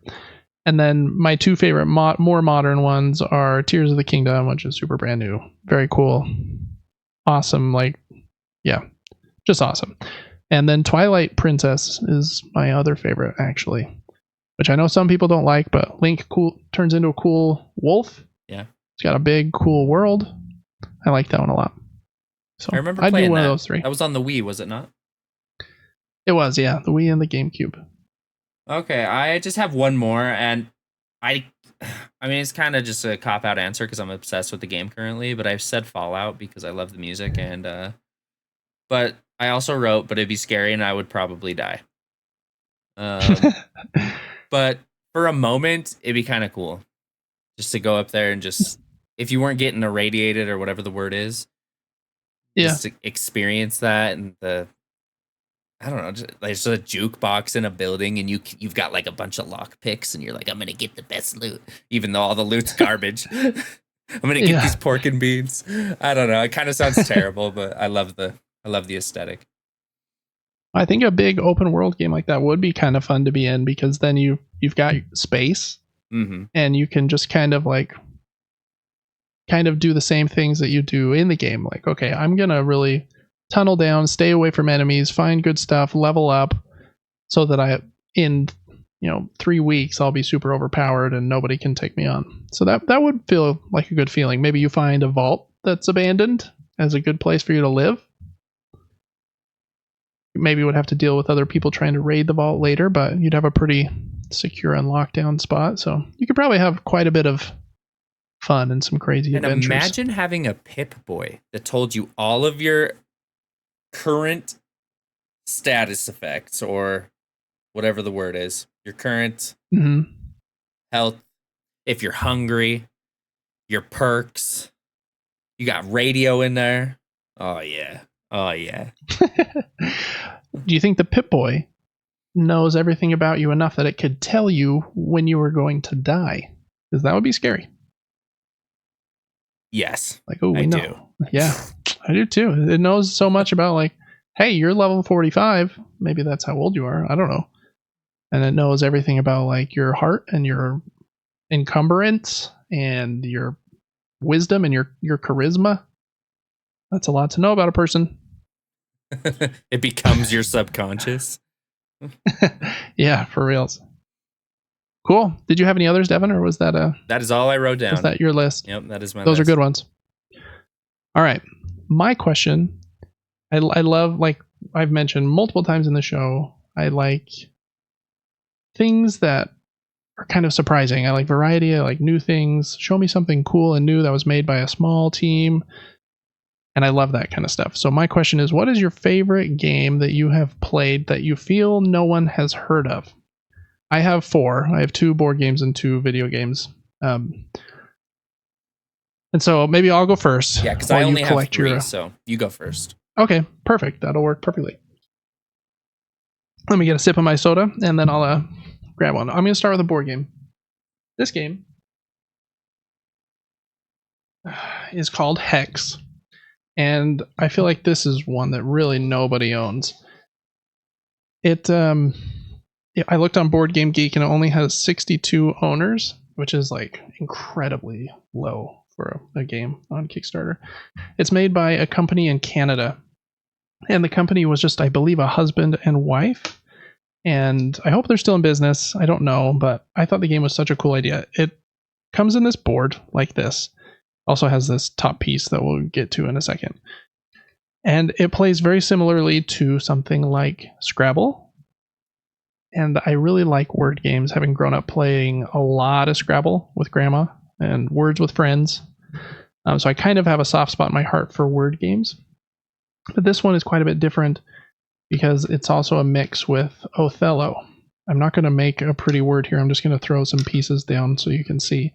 But when you make a word, you will put all of the letters in your color, either black or red. And then the next player will go and build their own word off of your word. And any letters that they overlap will flip to their color. So let's just say that they played the word Anne right here. They would put an A here, and then they get to flip the N to their color. It actually looks pretty simple to flip. It is. They have these little notches in the holes, so they're elevated a bit. Smart. And so you can just with your finger press and they lift. Wow. So they're very easy to flip, which is nice. And then whoever at the end of the game, after all the pieces are out, whoever has the most letters of their color showing wins. So very simple. Wow. There's only a couple more rules. You can't just add an S to a word to flip over the whole word. You have to be more original and thoughtful than that. And there are a couple tiles. You can play with them or without them that are wilds. They're called hex tiles. When you play a word with one of those, you have to roll a d20. And whatever number you roll, some special thing will happen. Like, might be a good thing or might be a bad thing. Like your opponent gets to take 2 of your letters, or you get to flip a couple letters on the board to your color. So they're a little risky to use, but a wild letter obviously is helpful in making words. Hex is great, especially if you like word games. I don't know if you can find it because I don't know if that company is still in business, but it is my favorite word game. I don't own Scrabble anymore, and I just think this one is more fun. And the nice wood board with those little notches so you can flip the pieces over feels really good too. So that's my first one, Hex. Your answers are so much better than mine. Oh man, my games. No, they're not. My games, I feel like a lot of people have heard of, but I did think of some that I've asked friends about, and they're like, "What is that?" Yeah, no, that's great. First one I'm gonna say is The Simpsons Hit and Run video game. Oh yeah, great one, great one. That game was so fun. I loved that game. Oh my gosh, It was so fun to just drive around the Simpsons city in a pink car and go off jumps and run things over. I hardly remember it, but I know that I enjoyed it greatly. Yeah, I agree. I remember loving that one. It's just basically Crazy Taxi, but put Simpsons characters in it. But I do feel like there were like little story things to solve. Like if you deliver something to Flanders, this might happen, or if you, I don't know, go to Apu's, the gas station or whatever, then something fun might happen. And so all those little references. What's the little boy's name whose dad's the cop? Something more? I can't remember. I have no idea. Yeah, just seeing all the little characters was really fun. That was a good one. Good choice, Devin. Love that. I feel like Crazy Taxi got more of the buzz than that one did. So I think there are a lot of people that probably don't know what that was. So your choices are just as valid as mine. So don't stress. I'll do a video game first. When we're talking about these, I'll try to put them up on the podcast screen. So if you're watching on YouTube, you should be able to see them. If you're listening on audio, make sure you Google these later, or you can just come to the YouTube channel if you want to see a picture of the games we're talking about.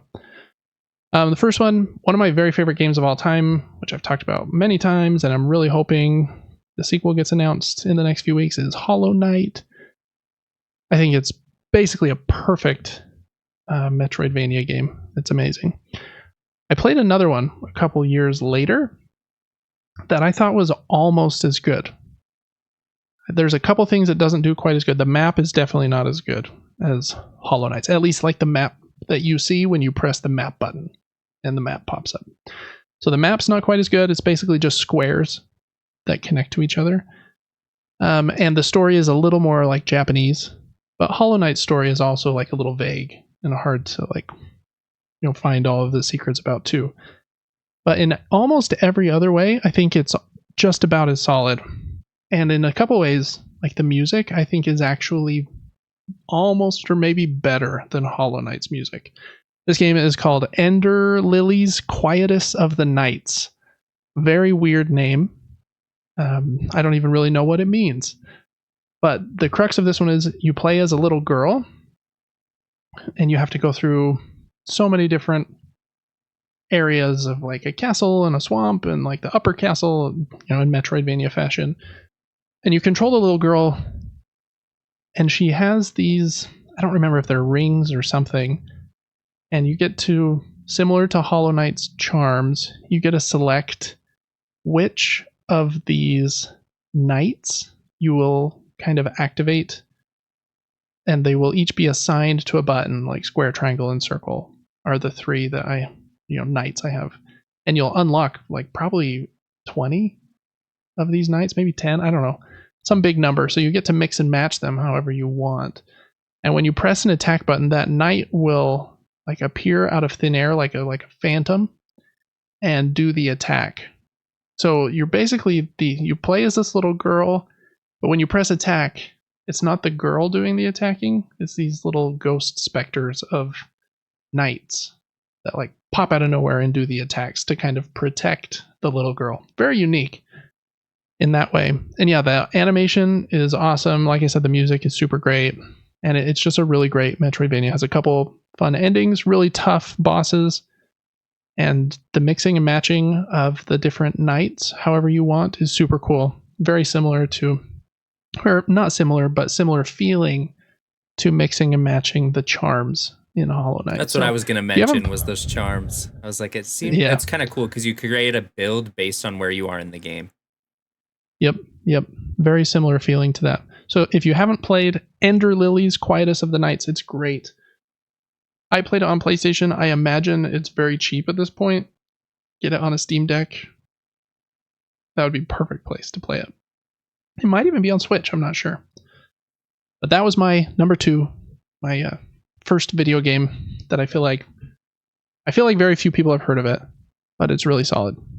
If Hollow Knight's a 10 for me, I'd give that one a 9. I think it's really good. Okay. My number 2 is Enter the Gungeon. The game is fan-freaking-tastic. I don't even know how to explain it. It's a top-down, what do you call it, a dungeon?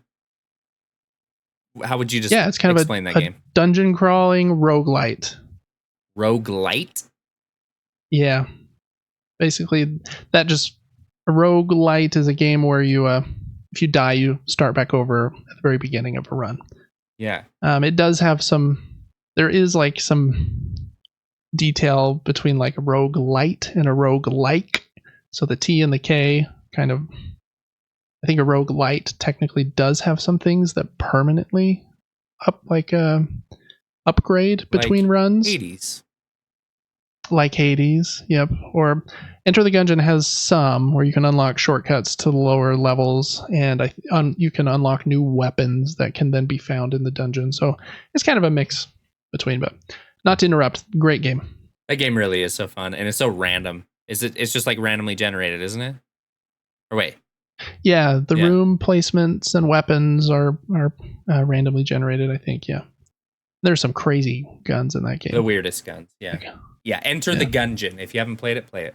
Fantastic. Yeah, really good. Really, really great. I love that one. You can play co-op as well. I played with my wife a bit, which is, she actually enjoyed it quite a bit. So it's a super game. If you haven't played that one, again, a perfect game for the Steam Deck or a little portable. All right, next one. My other board game I wanted to bring up is, I've talked about it on the show before. It's called Counterfeiters. And it's a little game that you can play in 45 minutes, maybe an hour. But I feel like nobody talks about it. And it's a really great worker placement game. If you're playing board games with somebody kind of newer to modern board games, I think this is a really good starting point to worker placement. Basically, you play as these different animal factions. There are, you can see them on the cover here. There's hippos, crocodiles, cranes, and deer. I don't know. And you're trying to, don't do this in real life, but you're trying to counterfeit money, and whoever counterfeits the most money by the end of the game wins. I think that's a seal. So on every turn, a seal? Oh, I think you're right. Did I say hippo? Yeah, I think that's definitely. It might be a walrus without tusks. I think it is a walrus. Tell. I stared at it for so long. I was like, that ain't a dang hippo. You're right. It's not a hippo. But in the game, you have these little tokens of your player type, either a walrus or a crocodile, and you place one down somewhere and then do whatever that spot says. That spot might be to get new printing presses to print money, better ink, so that you can print higher quality money, or you might put one on the airport spot so that you can fly some of your money to your offshore account. And it's really cool. The money in this game is paper, like Monopoly. I usually don't like paper money in games because, it's just pretty prone to being squished or ripped or whatever. But in this game, it makes a lot of sense. There's stacks of money in like low, medium, and high quality, and the pictures look better on the higher quality ones. And then you take that money and put it in your offshore account when you use that airport action, and you slip it into this envelope that you get to hide behind your player screen. So nobody really knows how much money you have taken offshore. And then whoever just has the most money at the end of the game wins. Super, super cool. Really like it. You also launder your fake money. So you go to one of the action spots is to go to the grocery store, and like you exchange your bad money for good actual money. So you make sure that you tell your kids about not printing fake money, but it's a very fun worker placement game that I really think you could teach to anybody. It says here on the back of the box 35 minutes. And for your first game, I think it will take a little longer than that, but I do think you can play it in half an hour once you know it.